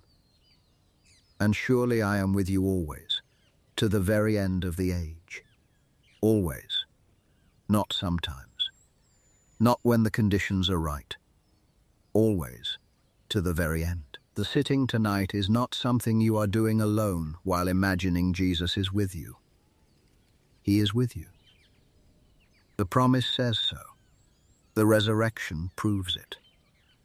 And the always means that from this moment forward, there is never a night, never an evening, never a quiet hour, when the one who said, "I am with you always," is absent. And the Psalms, those ancient songs of the soul, provide the language for what tonight feels like. Be still and know that I am God. That is Psalm 46, verse 10. The command to be still is not a command to be passive. It is a command to be present, to stop the running, to stop the managing, to stop the noise making, and in the stillness, to know. Not with the mind only, with the whole being. To know that the one who is present is God. And to let the knowing be enough. Tonight is a be still night, a knowing night. A night when the stillness is not empty but full, full of the presence of the one who said, "I am God." Whoever dwells in the shelter of the Most High will rest in the shadow of the Almighty. That is Psalm 91, verse 1. The shelter, the shadow, the resting place of the one who has come close to the Almighty. Tonight, you are in the shelter, not a physical structure, a spiritual reality. The presence of God is the shelter, and the shadow of the Almighty is the shade under which you rest. Not exposed, not unprotected, sheltered, shadowed, held close to the body of the one whose wings are wide enough to cover everything you are carrying. He will cover you with his feathers, and under his wings you will find refuge. Under his wings. The most intimate image of protection in all of Scripture. Not behind a wall. Under wings. The warmth of something alive pressing against you. The softness of feathers. The heartbeat of the one who holds you. That is the image for tonight. Not a fortress. A nest. Not distance. Closeness. The kind of closeness that can only happen when the protector is also the parent, and the parent has drawn you in under the warmth of his own body. He who watches over Israel will neither slumber nor sleep. That is Psalm 121, verse 4. While you sit, while you rest, while the evening deepens and your body settles and the words begin to blur, he is awake, he is watching. Not because he is anxious, because he is faithful. The watching of God is not the nervous vigilance of someone who is afraid something will go wrong. It is the steady, calm, unhurried attention of someone who has everything under control and is simply enjoying the view. And the view, tonight, is you, sitting with him, at peace, in his care. You have searched me, Lord, and you know me. That is Psalm 139. You know when I sit and when I rise. You perceive my thoughts from afar. You discern my going out and my lying down. You are familiar with all my ways. He knows when you sit, right now. He knows what you are thinking, right now. He knows where you have been today and where you will go tomorrow. He is familiar with all your ways, not in a clinical, file-keeping sense. In a loving, intimate, I know you because I made you, and I have never taken my eyes off you sense. The sitting with Jesus is not the sitting with a stranger. It is the sitting with the one who knows you more completely than you know yourself. And the knowing is not threatening. It is the safest thing in the universe. Because the one who knows everything loves everything he knows. Where can I go from your spirit? Where can I flee from your presence? Nowhere. The sitting with Jesus is not an appointment you keep. It is a reality you become aware of. His presence is always there. Always. The sitting is not creating the presence. The sitting is noticing it. Paying attention to what has been true all day, all week, all year, all your life. He has been present. The sitting is simply the moment when you finally stop long enough to realize it. For I am convinced that neither death nor life, neither angels nor demons, neither the present nor the future, nor any powers, neither height nor depth, nor anything else in all creation, will be able to separate us from the love of God that is in Christ Jesus our Lord. That is Romans chapter 8. A guarantee. Nothing separates. Not tonight. Not tomorrow. Not the thing you are most afraid of. Not the thing you are most ashamed of. Nothing in all creation. The love of God in Christ Jesus is the unbreakable reality that surrounds you while you sit. It is the chair you are sitting in, if the chair were made of something permanent and unshakable. And it is.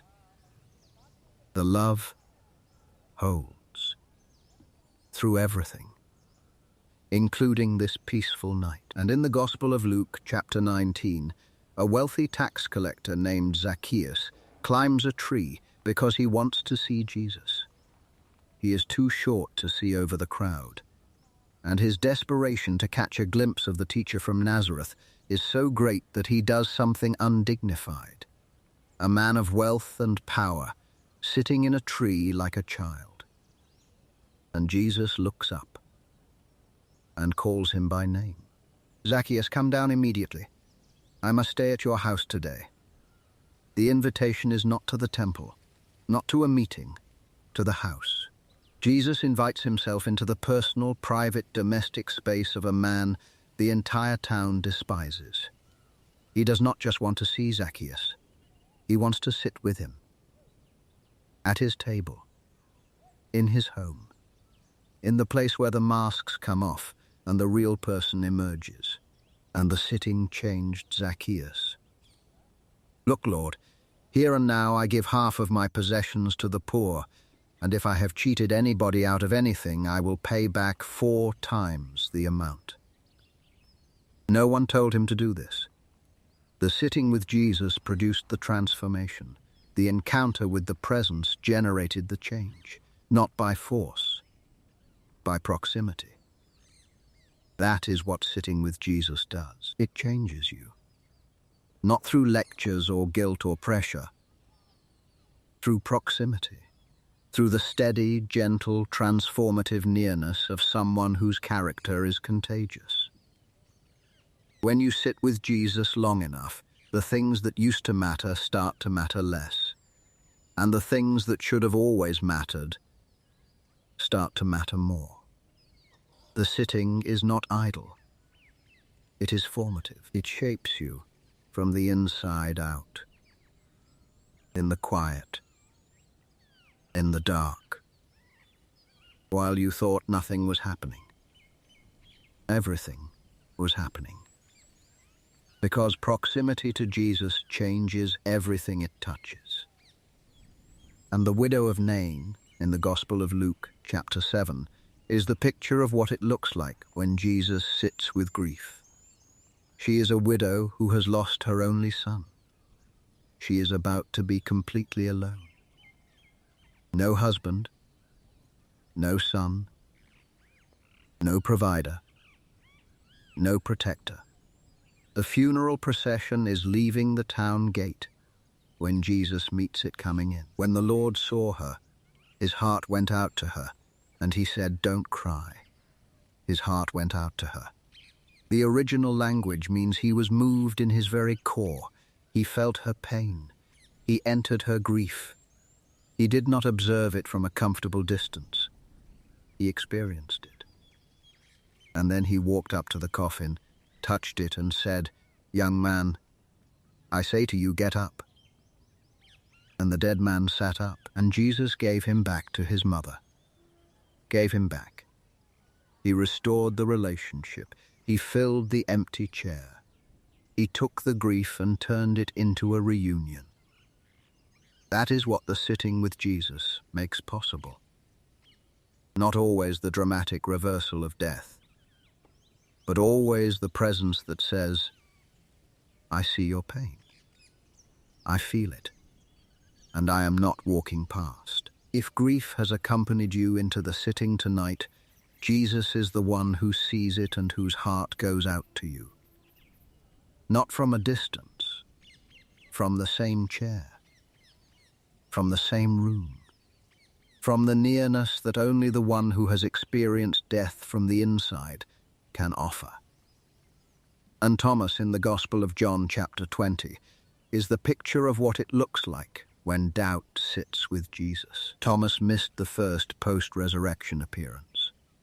When the other disciples told him they had seen the Lord, Thomas said, "Unless I see the nail marks in his hands, and put my finger where the nails were, and put my hand into his side, I will not believe." A week later, Jesus appeared again. And this time Thomas was there. And Jesus did not scold him for doubting. He offered the evidence. "Put your finger here, see my hands. Reach out your hand and put it into my side. Stop doubting and believe." He showed Thomas what Thomas needed to see. He met the doubt where it was. He did not demand blind faith. He provided personal evidence. And Thomas said, "My Lord and my God." The highest confession of faith in the Gospel of John. From the deepest doubt, because the sitting with Jesus, even the doubtful sitting, produces encounters that transform the sitting into worship. If you are sitting with doubt tonight, if the faith feels thin and the questions feel thick, Thomas says the doubt is not the end. It is the context for an encounter. Jesus comes to the doubter.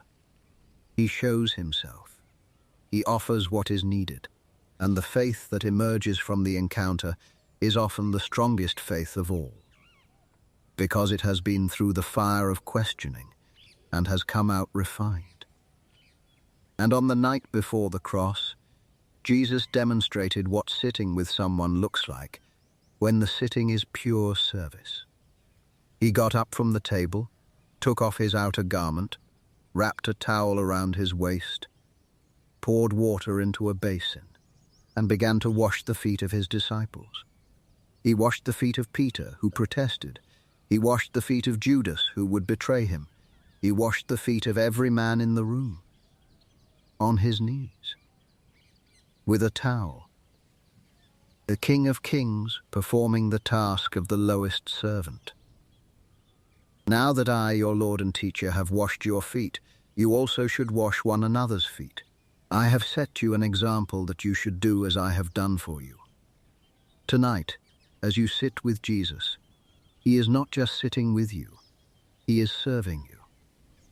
He is washing the dust of the day off your soul, the grime of the anxiety, the dirt of the guilt, the residue of the failure. He is on his knees, with a towel, tending to the part of you that has been walking through hard terrain all day. And the serving is not reluctant. It is joyful, because that is who he is, the one who came not to be served, but to serve. You do not need to serve tonight. You need to be served. You need to let Jesus wash the feet that have been walking all day. You need to let him tend to the soul that has been absorbing the world's demands all day. You need to sit and receive the service of the one who kneels. And the prophet Isaiah, in chapter 40, speaks into the evening with words that sustain the sitting. The Lord is the everlasting God, the creator of the ends of the earth. He will not grow tired or weary, and his understanding no one can fathom. He gives strength to the weary and increases the power of the weak. He does not grow tired. While you grow tired, he does not. While the sitting becomes sleepy, and the words begin to blur, and the body settles deeper into stillness, he remains fully alert, fully present, fully engaged with you. Not because he is performing attentiveness, because he is the everlasting God. And the everlasting do not grow weary, and the one who does not grow weary gives strength to the one who does. That is the transaction of the sitting, your weariness for his strength, your depletion for his fullness, your exhaustion for his vitality. And Isaiah chapter 41 verse 10 gives the evening its anthem. So do not fear, for I am with you. Do not be dismayed, for I am your God. I will strengthen you and help you. I will uphold you with my righteous right hand. I am with you. That is the declaration of the sitting. I am with you, not watching from a distance. With you. In the room, in the chair, in the quiet, with you. And the being with is the strength. And the strength is the help. And the help is the upholding. Layer upon layer of provision, each one flowing from the single foundational truth. I am with you. And Isaiah chapter 43 adds the personal touch. Do not fear, for I have redeemed you. I have summoned you by name. You are mine. By name. He knows your name. He is not sitting with a generic soul. He is sitting with you. The specific, unique, irreplaceable you. Called by name, claimed as his own. The sitting tonight is not the sitting with a stranger. It is the sitting with the one who named you before you were born, and has been calling that name ever since. And Psalm 27 verse 4 describes the deepest desire of the one who has learned to sit. One thing I ask from the Lord, this only do I seek, that I may dwell in the house of the Lord all the days of my life, to gaze on the beauty of the Lord and to seek him in his temple. One thing, not many things, one thing, to dwell, to gaze, to seek, to be in the presence, to sit and look and not look away. That is the desire of the soul that has tasted what the sitting offers. Not more activity, not more accomplishment, more presence, more gazing, more dwelling. The one thing, the only thing, the Mary thing, the better part, chosen and never taken away. And the Apostle Paul, in his second letter to the Corinthians, chapter 12, verse 9, gives the sitting its theological foundation. My grace is sufficient for you, for my power is made perfect in weakness. In weakness, not in strength, not in competence, in weakness. Which means the sitting, the admitting that you are tired and weak and have nothing left, is the position where God's power is most visible. The weakness is not the obstacle, it is the canvas, and the power of God painted on the canvas of your weakness is the most beautiful thing in the universe. You are weak tonight.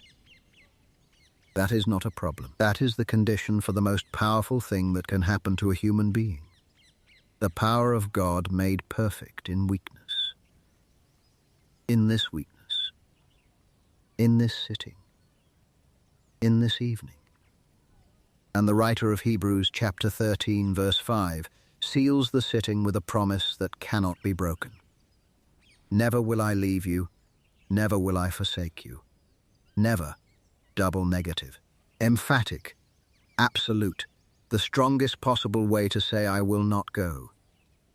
The one sitting with you tonight will never leave.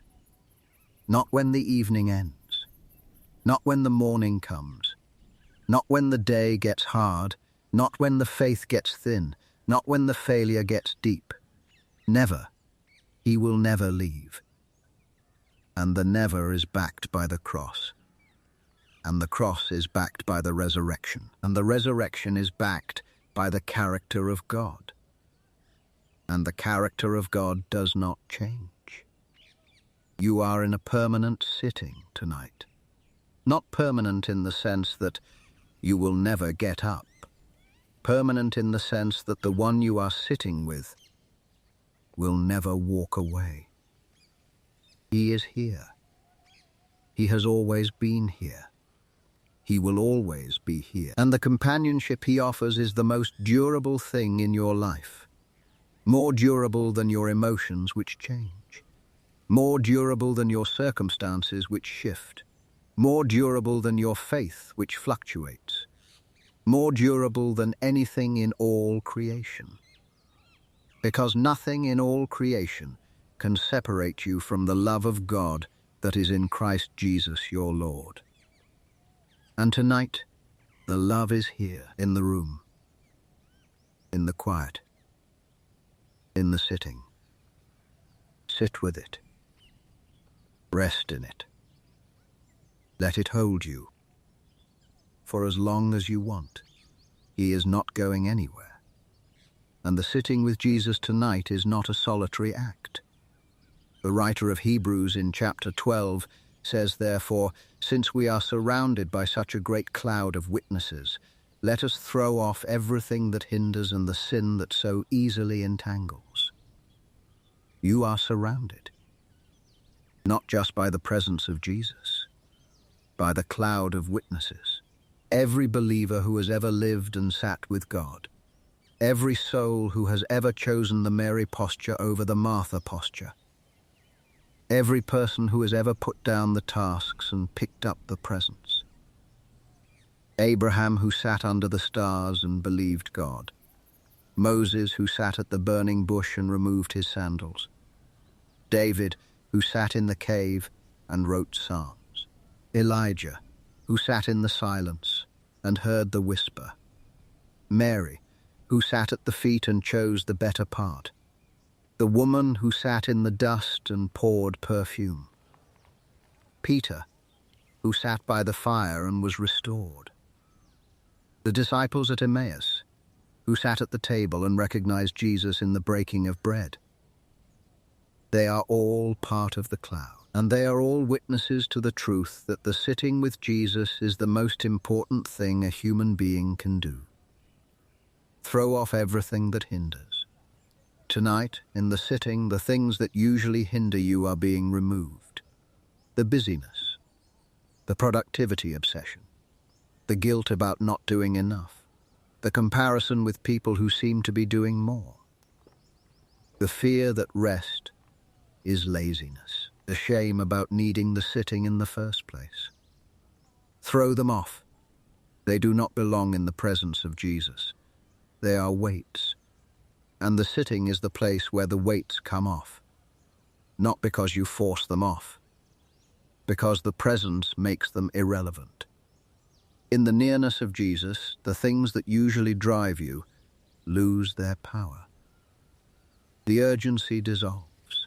The pressure lifts. The demands go quiet, because the one you are sitting with is more important than all of them combined.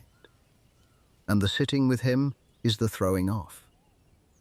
And Paul, writing to the church in Corinth, in his second letter, chapter 4, verses 16 through 18, describes what is happening inside you during the sitting.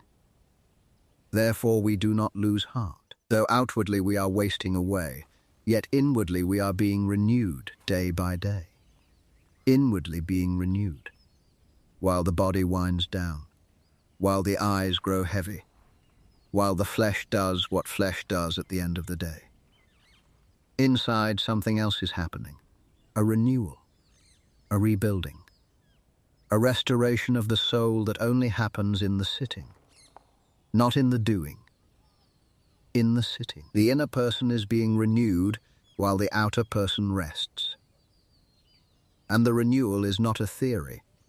It is a reality that operates most freely when you are still, when the striving stops, when the producing ceases, when the only thing happening is the sitting. That is when the renewal kicks into its highest gear. Because the renewal is God's work, and God's work operates best in the space created by human stillness. For our light and momentary troubles are achieving for us an eternal glory that far outweighs them all. The troubles of the day, which felt heavy this afternoon, are light, not because they are trivial, because the glory they are producing is so immeasurably heavy that the troubles look like feathers by comparison. And the glory is being achieved right now, in the sitting, while you are not trying, while you are simply present. The glory is being forged in the furnace of your ordinary, tired, end-of-the-day sitting with Jesus. So we fix our eyes not on what is seen, but on what is unseen, since what is seen is temporary, but what is unseen is eternal. The sitting with Jesus is the fixing of the eyes on the unseen. The day's problems are seen, the day's pressures are seen, the day's failures are seen, but the love of God is unseen, the peace of Christ is unseen, the renewal of the Spirit is unseen, and the unseen things are the eternal things, and the eternal things are the real things. And the sitting is where the real things become the most vivid things. Not because the seen things disappear, because the unseen things become brighter in the quiet, in the dark, in the presence. And Paul, writing to the Philippians from a prison cell, gives the sitting soul a practice that transforms the quality of the evening. Rejoice in the Lord always. I will say it again, rejoice. Let your gentleness be evident to all. The Lord is near. Rejoice, not in the circumstances, in the Lord. The rejoicing is not dependent on the day going well. It is dependent on the Lord being near. And the Lord is near. Paul says it as a statement of fact. The Lord is near. And because the Lord is near, the rejoicing is possible. Even in prison, even at the end of a hard day, even in the sitting where the only companion is the invisible but infinitely real presence of Christ. Do not be anxious about anything, but in every situation, by prayer and petition, with thanksgiving, present your requests to God. The sitting is the presenting, not the solving, not the fixing, the presenting. You bring the concerns of the day to the one who is sitting with you, and you set them on the table between you. Not for him to rubber stamp your solutions, for him to hold, to carry, to address in his own way, in his own time, with his own infinite wisdom.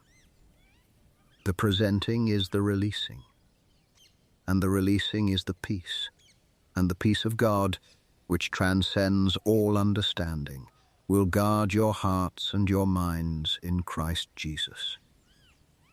The peace, the gift of the sitting, the thing that settles over you when the presenting is done and the releasing is complete, and the only thing left is the companionship, the peace of God. Not the peace of understanding, not the peace that comes from having all the answers, the peace that transcends understanding, the peace that does not make sense, the peace that guards the heart and mind while the evening deepens and the sitting continues and the world outside the door keep spinning without your participation. And Paul, writing to Timothy, in his second letter, chapter 1, verse 7, says, "For the Spirit God gave us does not make us timid, but gives us power, love, and self-discipline." The Spirit, present in the sitting, not making you timid, making you powerful, loving, self-disciplined, not through your effort, through His presence. The Spirit does the empowering while you do the sitting. The Spirit does the loving while you do the receiving. The Spirit does the disciplining while you do the resting. The work is His. The sitting is yours. And the Lord's Prayer, which Jesus taught His disciples, is the evening conversation of the sitting soul with the Father. Our Father in heaven, hallowed be your name. Father, the first word of the prayer, the framing of the relationship.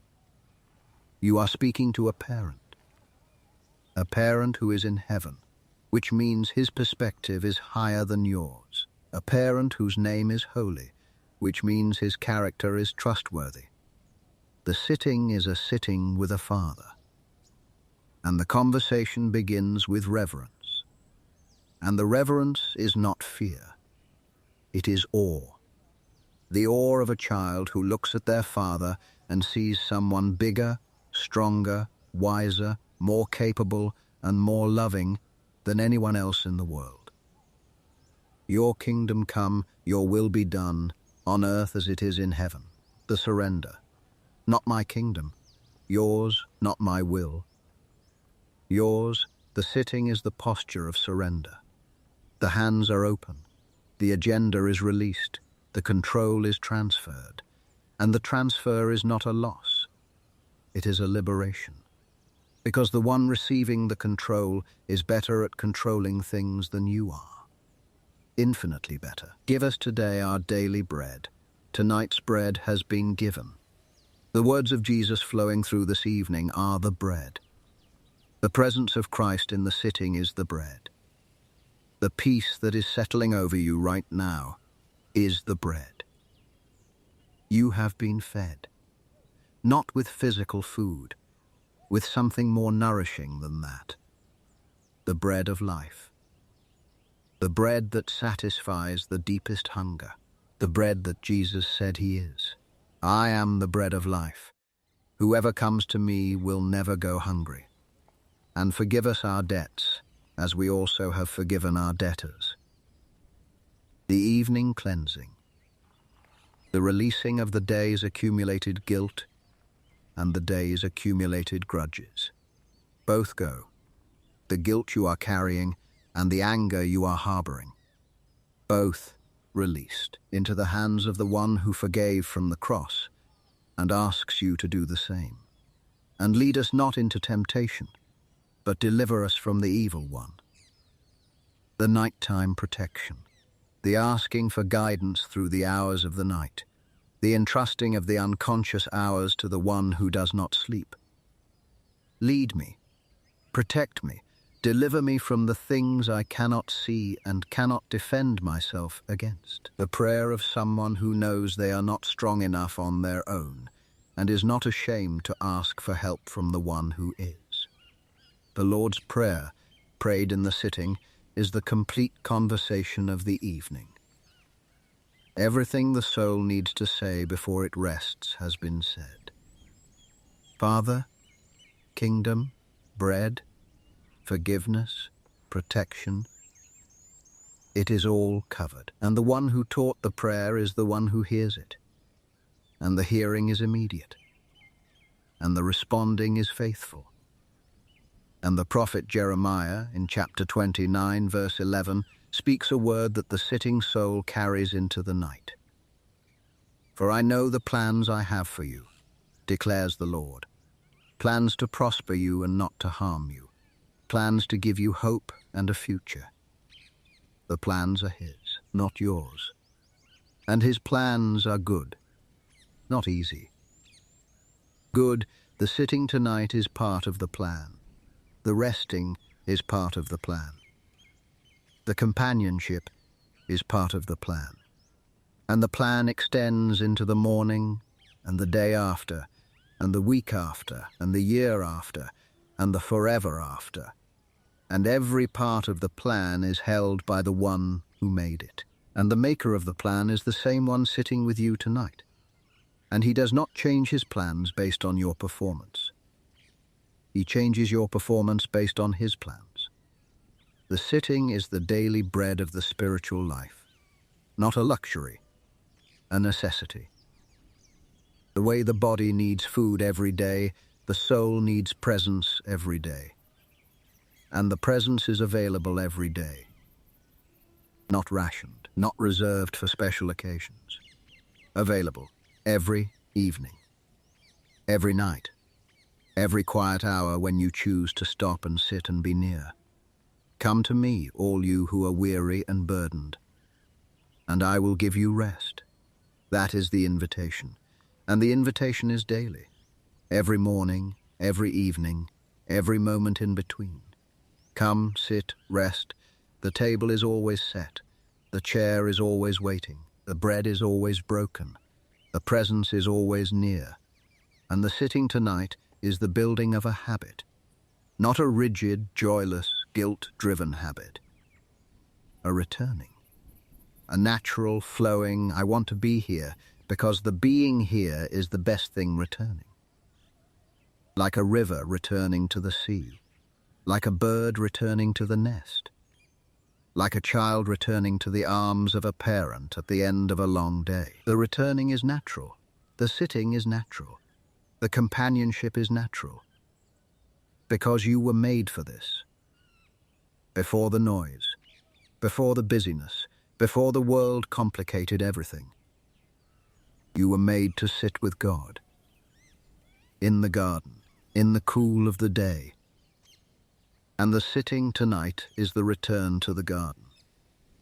The return to the original design. The return to the thing your soul has been missing and could not name.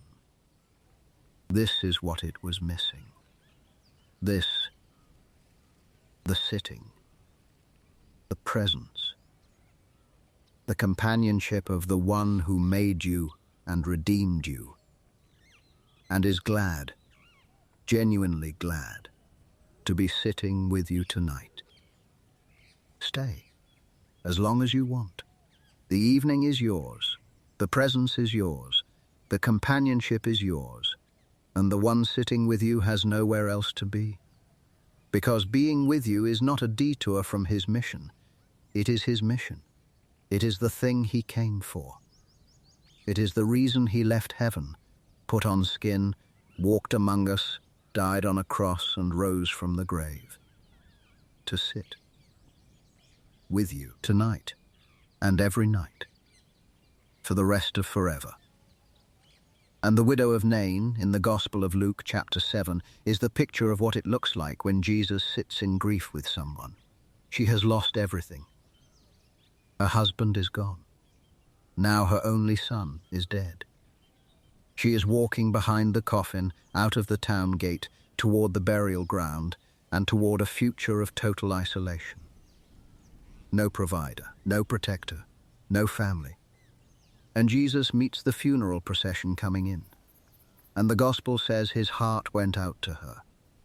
The original language suggests a deep, gut-level compassion, not a polite sympathy from across the street. A visceral, I feel what you feel, I cannot walk past this kind of compassion. He said, don't cry. And he touched the coffin. And he said, young man, I say to you, get up. And the dead man sat up and began to talk. And Jesus gave him back to his mother.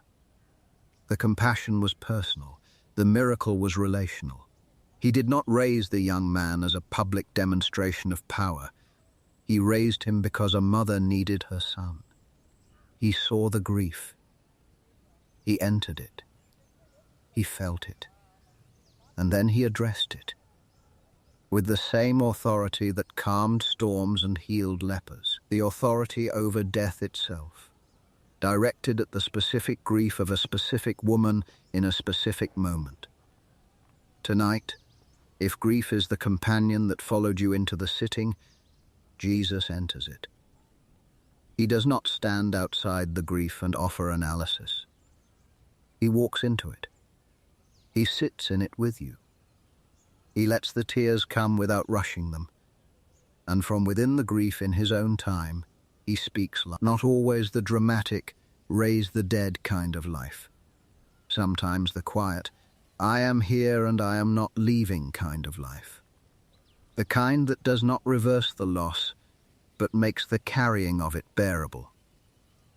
Because you are no longer carrying it alone. And Thomas in the Gospel of John chapter 20 is the picture of what it looks like when doubt sits with Jesus. Thomas missed the first appearance of the risen Christ. When the others told him, he could not believe it. Unless I see the nail marks in his hands, and put my finger where the nails were, and put my hand into his side, I will not believe. A week later, Jesus appeared again. Thomas was there this time. And Jesus said, put your finger here, see my hands. Reach out your hand and put it into my side. Stop doubting and believe. He offered the evidence. He did not scold the doubt. He addressed it with his own wounds. Thomas said, my Lord and my God. The doubt sat with Jesus for a week. A full week of uncertainty. A full week of the other disciples saying, we have seen the Lord. And Thomas saying, I do not believe. And at the end of the week, Jesus came. And the coming was the answer. Not an argument, a presence, not a lecture, a showing. The wounds, the hands, the side. It is really me. And I am really alive. If doubt has come into the sitting tonight, it is welcome. Doubt does not disqualify you from the presence of Jesus. It qualifies you for a specific kind of encounter. The kind where Jesus shows up not with condemnation but with evidence, not with anger but with patience, not with a demand for blind faith but with a willingness to be seen, touched, known. The doubt is not the end of the sitting. It is the beginning of a deeper sitting. The sitting that says, I am not sure about anything except that I am here. And that is enough for now. And it is enough. It has always been enough. For Jesus, the showing up is the faith. The sitting down is the trusting. The staying is the believing. Even when the feelings say otherwise. Even when the mind says otherwise. The body is here. The soul is here. And Jesus is here. And the sitting is the meeting. And the meeting is the answer. And the writer of Hebrews in chapter 4, verses 9 through 11, describes the rest that the sitting is designed to produce. There remains then a Sabbath rest for the people of God. For anyone who enters God's rest also rests from their works, just as God did from his. Let us therefore make every effort to enter that rest. Make every effort to enter that rest. The effort to rest. The paradox of working to stop working. Of trying to stop trying. Of actively choosing to be passive. That is what the sitting is. It is the effort of rest. The deliberate, intentional, I am choosing this over everything else effort of sitting down and doing nothing. It is the hardest kind of effort for some people, because the doing feels more natural. The producing feels more valuable. The striving feels more faithful. But the sitting is the Sabbath. The sitting is the rest. And the rest is the gift. The Sabbath rest of God is not a day of the week. It is a quality of being. The quality of someone who has stopped working because the work is done. Not their work, Christ's work. It is finished. The finished work of the cross is the foundation of the rest. And the sitting tonight is the living in the finished work. The occupying of the completed salvation. The dwelling in the house that has already been built. the table that has already been set, the peace that has already been given. There is nothing left to earn. There is only something to receive, and the receiving happens in the sitting. And the prophet Isaiah in chapter 26, verse 3, gives the sitting its promise. You will keep in perfect peace those whose minds are steadfast, because they trust in you. Perfect peace, not approximate peace. Perfect, and the condition is not the absence of problems. It is the steadfastness of the mind. A mind fixed on God. A mind that in the sitting has stopped circling the problems and has started resting on the person of Jesus, the character of God, the faithfulness that does not change. Tonight the mind can be steadfast, not perfectly, not without wandering, but intentionally. When the thought drifts to the worry, bring it back to Jesus.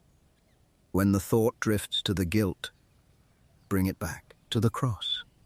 When the thought drifts to the fear, bring it back to the promise. The steadfastness is not a rigid, strained, never-wavering concentration. It is a gentle, repeated, I keep coming back, returning. Like a compass needle that swings but always returns to north. The mind swings, but it returns.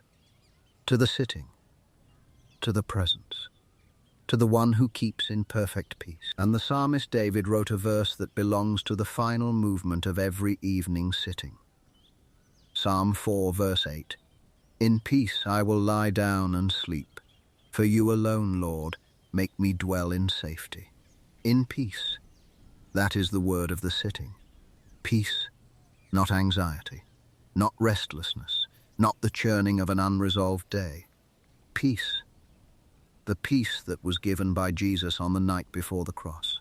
The peace that was spoken into the locked room after the resurrection.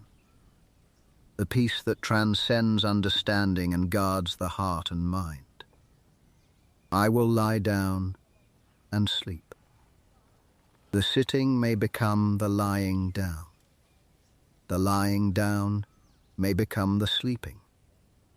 And the sleeping is not an interruption of the companionship. It is an extension of it. The one who sits with you while you are awake, watches over you while you sleep. The companionship does not pause when your consciousness does. It continues. Through the night, through the unconscious hours, through the dreams. The sitting becomes the sleeping, becomes the sitting again in the morning. An unbroken circle of presence. For you alone, Lord, make me dwell in safety. The safety is in the alone, not the aloneness of isolation, the aloneness of singularity. You alone, only you. No one else can make me dwell in safety the way you can. No locked door, no alarm system, no human companion, you alone. And the aloneness of the Lord is the fullness of protection, because the one who makes me dwell in safety is the one who does not sleep, the one who watches, the one who guards, the one whose attention never wanders and whose strength never fails and whose love never gives up. And so the sitting approaches its gentle conclusion, not because the presence is ending, because the evening is deepening, the words are becoming quieter, the pace is becoming slower, the room is becoming darker, and the one sitting with you is becoming more present, not less, because the quiet is his native language, and the dark is as light to him, and the slow pace is his pace. He has never been in a hurry. The sitting tonight will extend into the night, not because you are keeping vigil, because Jesus is. The sitting becomes the sleeping becomes the watching, his watching, over you, while you rest, while the body heals, while the mind processes, while the soul is refreshed beside the quiet waters. And in the morning the sitting will be there again, waiting, the table set, the chair ready, the bread broken. The one who sat with you last night will be there when you wake up. The same. Unchanged, glad to see you. Ready for another day of companionship. That is the invitation. That is the promise. That is the truth of the sitting. It does not end. The companionship does not close. The table does not get cleared. The presence does not withdraw. It extends into the night, into the morning, into the next evening, into eternity. Come sit with Jesus for a while. That was the invitation at the beginning. And the while has become an evening. And the evening is becoming a night. And the night will become a morning. And the morning will become another invitation to sit. And the cycle will continue forever, because the one who invites you to sit is the one who has all of forever to sit with you. And he wants to. That is the thing that makes the sitting so extraordinary. He wants to. The creator of the universe, the Lord of the galaxies, the King of kings and Lord of lords. He wants to sit with you. Tonight, tomorrow night, every night. Not because he has nothing better to do, because there is nothing better. You are the better. The sitting with you is the better. The companionship with you is the reason he came. So stay, as long as you want. He is not going anywhere. And neither is his love. And neither is his peace. The fire is warm, the bread is broken, the cup is full, the shepherd is near. And the sitting has no end. And the sitting with Jesus tonight is not generic. It meets you in the specific shape of the evening you are having. Because evenings come in different kinds. And the presence of Christ adapts to each one without losing any of its power. Maybe tonight is an anxious night.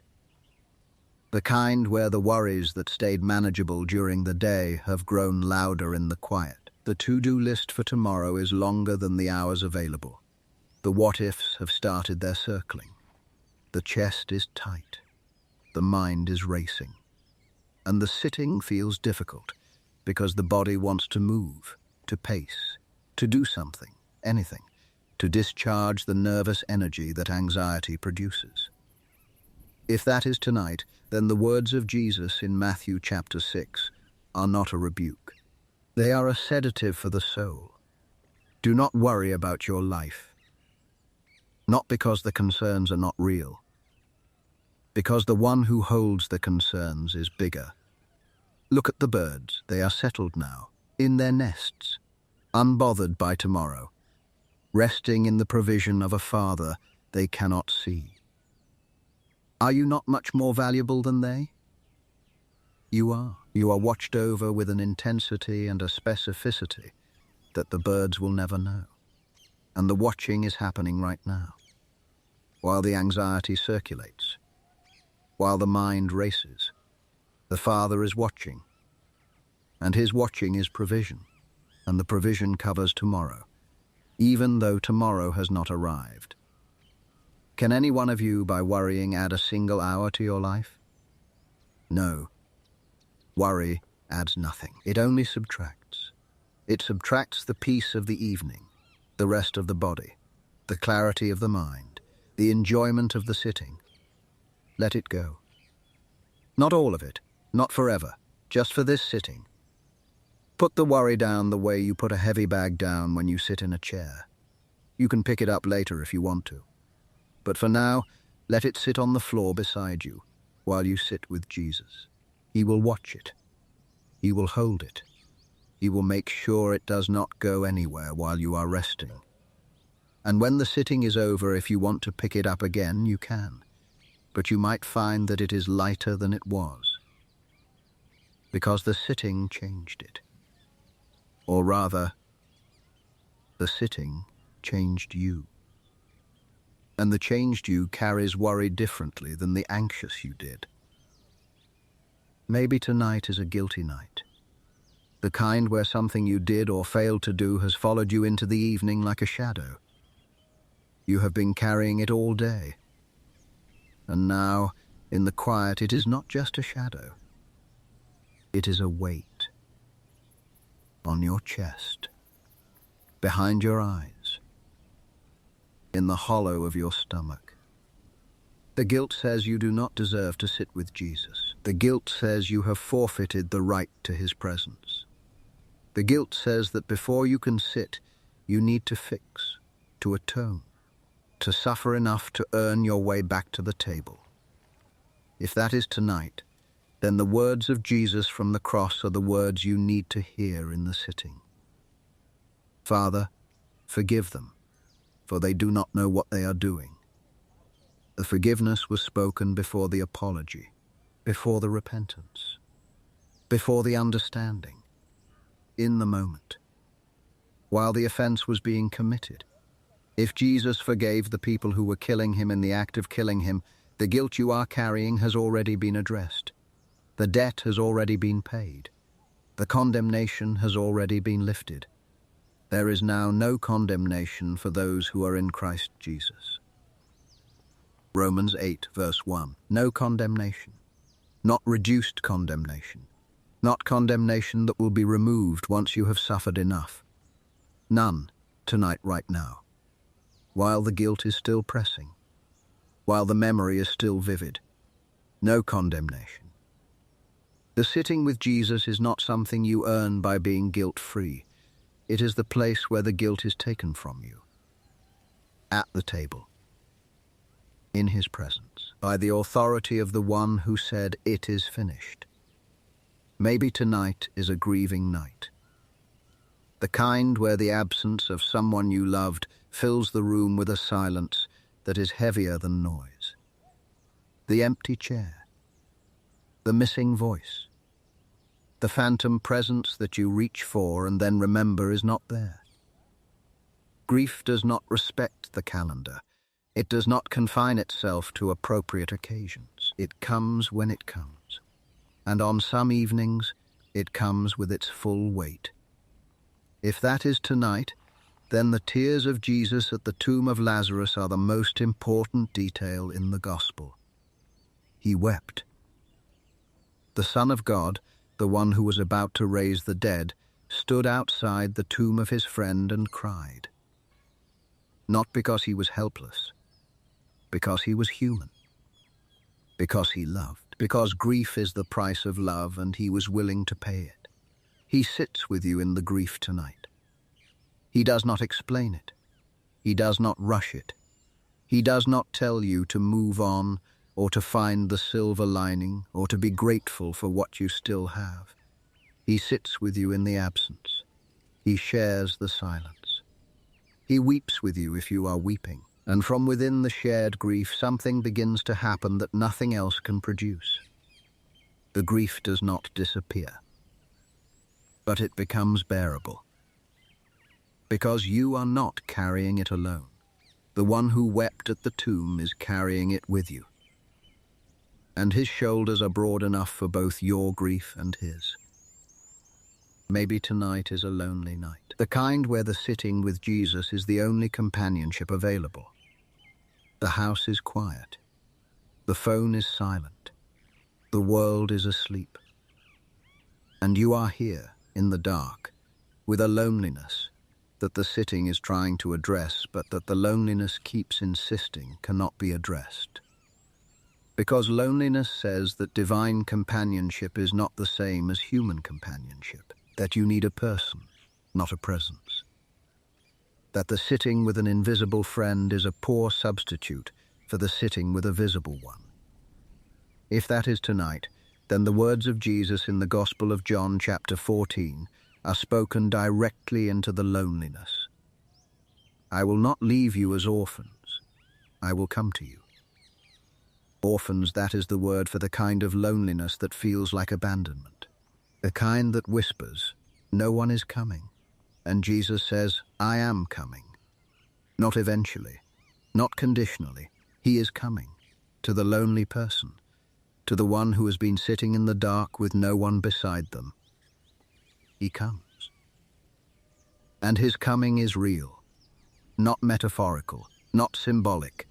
Real, the presence of the risen Christ, mediated by the Holy Spirit, entering the room where the lonely person is sitting and filling it with a companionship that, while different from human friendship, is more permanent and more faithful than any human friendship has ever been. You are not alone tonight.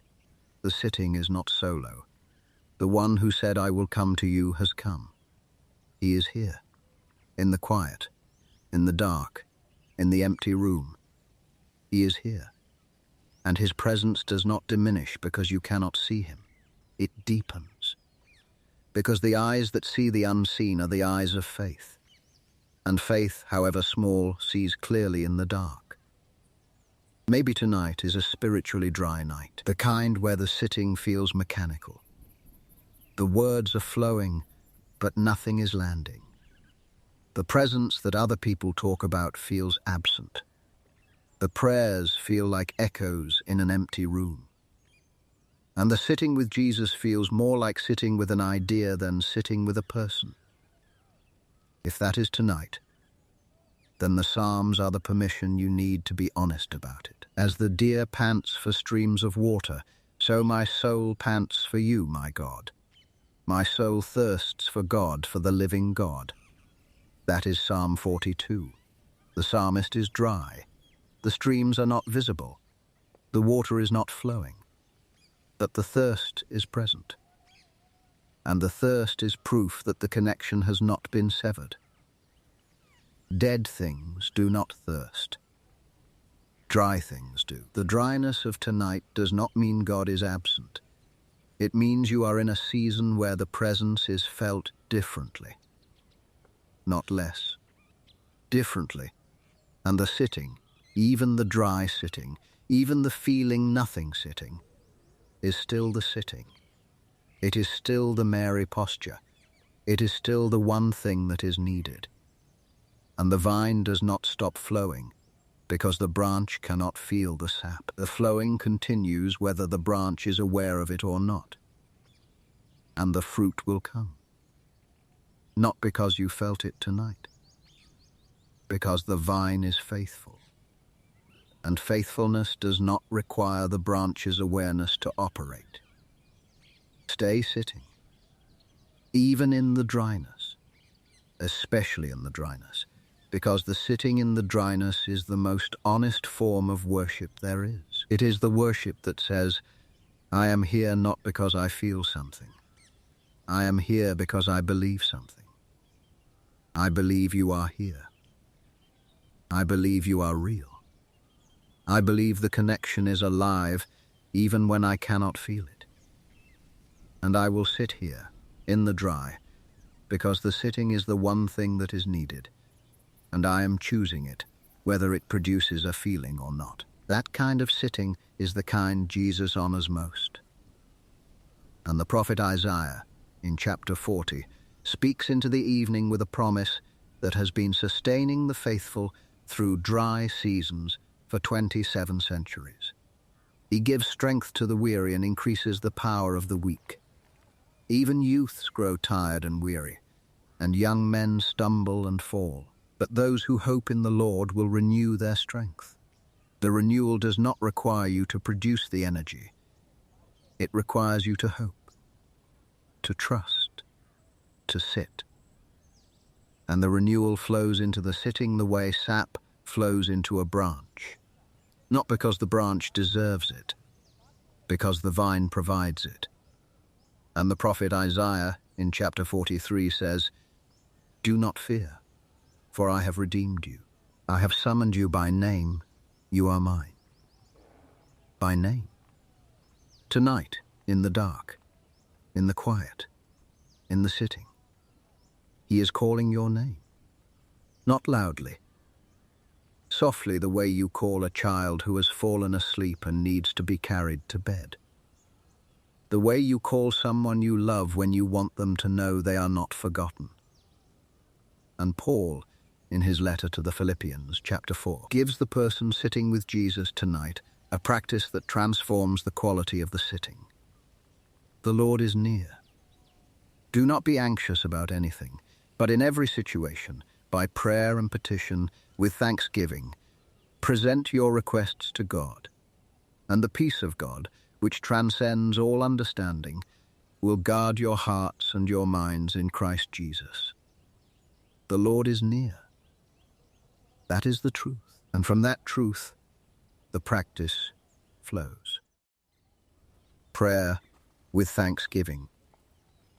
And the result is peace, the kind that does not make sense, the kind that guards, the kind that holds the heart and mind steady while the evening settles and the night deepens and the sitting with Jesus becomes the most peaceful hour of your day.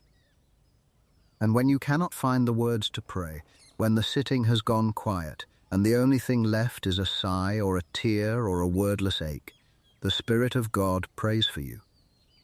In the same way, the Spirit helps us in our weakness. We do not know what we ought to pray for, but the Spirit Himself intercedes for us through wordless groans. Romans 8, verse 26. The Spirit prays.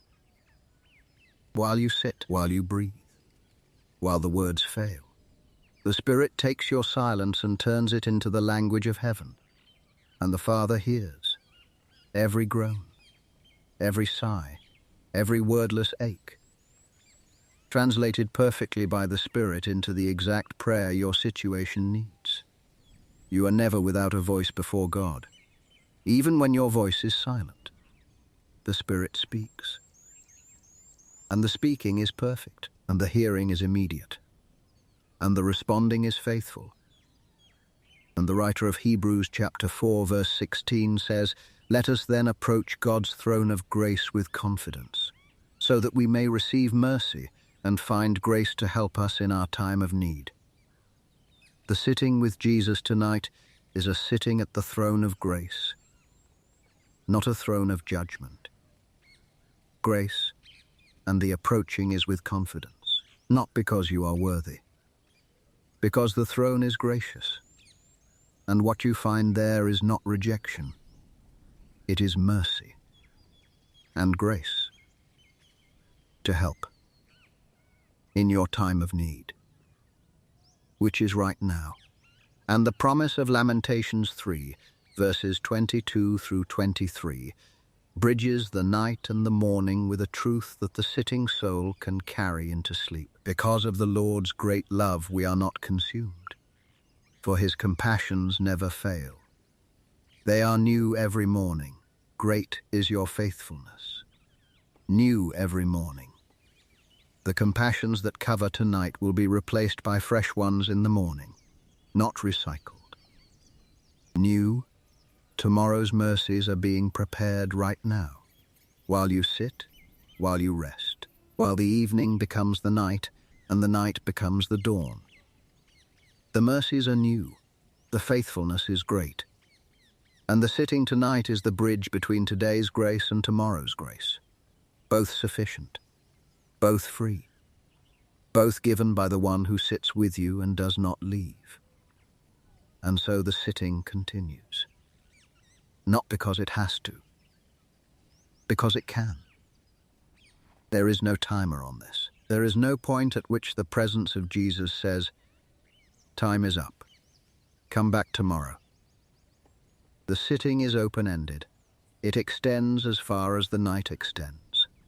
And the one sitting with you has no other engagements. He is not glancing at a calendar. He is not waiting for a more important meeting. He is here, with you. And the being here is the thing He came for. In the book of Revelation, chapter 3, verse 20, Jesus gives an image of His relationship with the human soul that belongs to every evening for the rest of time. Here I am. I stand at the door and knock. If anyone hears my voice and opens the door, I will come in and eat with that person, and they with me. He stands at the door. He knocks. He does not break the door down. He does not force His way in. He stands. He knocks. He waits with infinite patience, with the kind of persistence that does not demand but does not withdraw. He is there every time you come to the door. He has been there every evening you did not come to the door. And he will be there every evening from now on, standing, knocking, waiting for the person inside to hear the voice and open the door. And the promise is a meal. I will come in and eat with that person, and they with me. Not a lecture, not an evaluation, not a performance review, a meal. The most intimate, most human, most companionship-rich act available. He comes in, he eats, he sits across from you and shares the bread and the wine and the conversation and the silence and the presence. That is the picture. Jesus at your table, you at his. Eating together, being together, sitting together. Tonight you have opened the door, the knocking has been answered, the guest has entered, and the meal is underway. The bread of his word, the wine of his presence, the companionship of someone who chose to be here and is glad to be here and is not in a hurry to leave. This is the meal, this quiet evening, this sitting, this listening, this being near. And the promise that holds the sitting in place, the promise that makes the companionship permanent rather than temporary, is the last command Jesus gave before he ascended. And surely I am with you always, to the very end of the age. Always, not when you are in the right mood, not when your faith is strong, not when you have spent enough time in prayer to earn the presence. Always, the always is absolute. It covers every evening, every night, every sitting, every moment when you are aware of his presence, and every moment when you are not. Always the sitting tonight is not a one-time event. It is a practice, a returning, a regular, repeated, deliberate choosing to stop and be present with Jesus. And each time you come back to the sitting, you will find him already there, waiting, not impatiently, with the steady, calm, unhurried gladness of someone who has all the time in the universe and has chosen to spend it with you. Jesus Christ is the same yesterday and today and forever. Hebrews chapter 13, verse 8. The Jesus sitting with you tonight is the same Jesus who sat with Mary, the same Jesus who ate with sinners, the same Jesus who broke bread at the Last Supper, the same Jesus who cooked breakfast on the beach, the same Jesus who walked the Emmaus road and stayed when the disciples asked. He does not change. He does not evolve into someone less interested. He does not grow tired of the sitting. He is the same, and his sameness is the most comforting thing about the evening. You will come back to this sitting on another night, and he will be here. The same. You will come back after a terrible day, and he will be here. The same. You will come back after a failure that makes you wonder if you are still welcome, and he will be here. The same. The table does not get cleared because you showed up late. The chair does not get removed because you missed a few evenings. The presence does not diminish because your attention wandered. He is the same. And the sameness is the safety. The sameness is the rest. The table is always set. The bread is always broken. The cup is always poured. The fire is always lit. The chair is always waiting. And the one sitting across from you is always glad to see you. That is the truth of the evening. That is the truth of the sitting. That is the truth that the world cannot give and cannot take away. Jesus is here. He has been here before you sat down. He will be here after you get up. And the time between, the sitting, the listening, the being near, is the most important time of your day. Not because it produces something, because it is something, the one thing that is needed, the Mary thing, the vine thing, the abiding thing, The resting in the presence thing that everything else in the world tries to duplicate and nothing ever can. And the invitation does not close. It does not say, come sit with Jesus for exactly 1 hour and then return to your regularly scheduled programming. It says, come sit with Jesus for a while. A while, as long as you want. As long as the evening allows. As long as the peace holds and the words flow and the presence settles and the world outside the door stays where it belongs. Outside.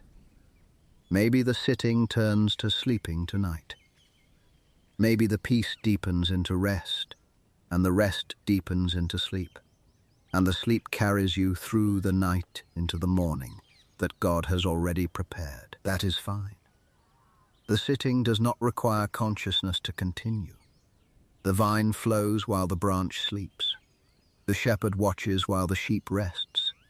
The father holds while the child dreams. The companionship of Jesus does not require your awareness to operate. It operates on his faithfulness. And his faithfulness does not sleep. So if the eyes are growing heavy, let them close. If the body is settling into the mattress, let it settle.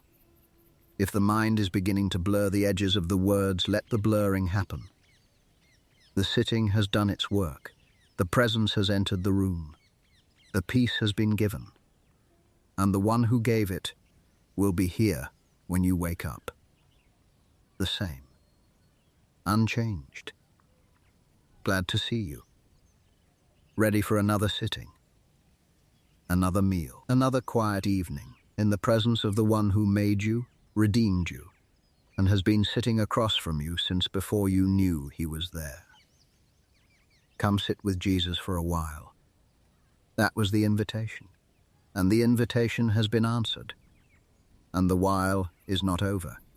It extends into the night, into the sleep, into the morning, into the day, into the next evening, into the next sitting. It extends forever. Because the one who invited you is not going anywhere. And the companionship he offers is the most permanent thing in the universe. You sat with Jesus tonight. That is the most important thing you did today. Not the most productive, not the most impressive, not the most visible, the most important. Because the one thing that was needed was the one thing you chose. Presence is yours together in the quiet, in the dark, in the peace. And the peace that was given will not be taken away. It is yours. Tonight, tomorrow night, every night. For as long as you keep coming back to the sitting, and even when you do not come back, the peace waits. At the table, by the fire, in the chair that has your name on it, waiting for the next time you stop and sit down and let the one who has been waiting all day finally have what he has been waiting for. You, just you, sitting with him. In the peace that does not end. The fire is warm, the bread is broken, the cup is full, the shepherd is near, and the night is safe. Stay as long as you want. He is not going anywhere, and neither is his peace. The sitting has no end. Not because you must sit forever, but because the one who sits with you is forever. And every time you return to the sitting, he is here. The same. Waiting, glad, ready, with bread already broken and peace already given and love already flowing and a chair that has never been moved and a table that has never been cleared. Come back tomorrow night. And the night after that. And every night that follows. The friend who sat with you tonight will be here. Unchanged, unhurried, undiminished, the same yesterday, today and forever. Rest now in the sitting, in the peace, in the companionship that does not end. He is here, and he is glad you came. Glad because the sitting is the thing he has been waiting for all day.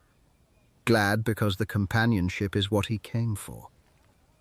glad because you chose the one thing that is needed. And it will not be taken from you. Not tonight. Not ever.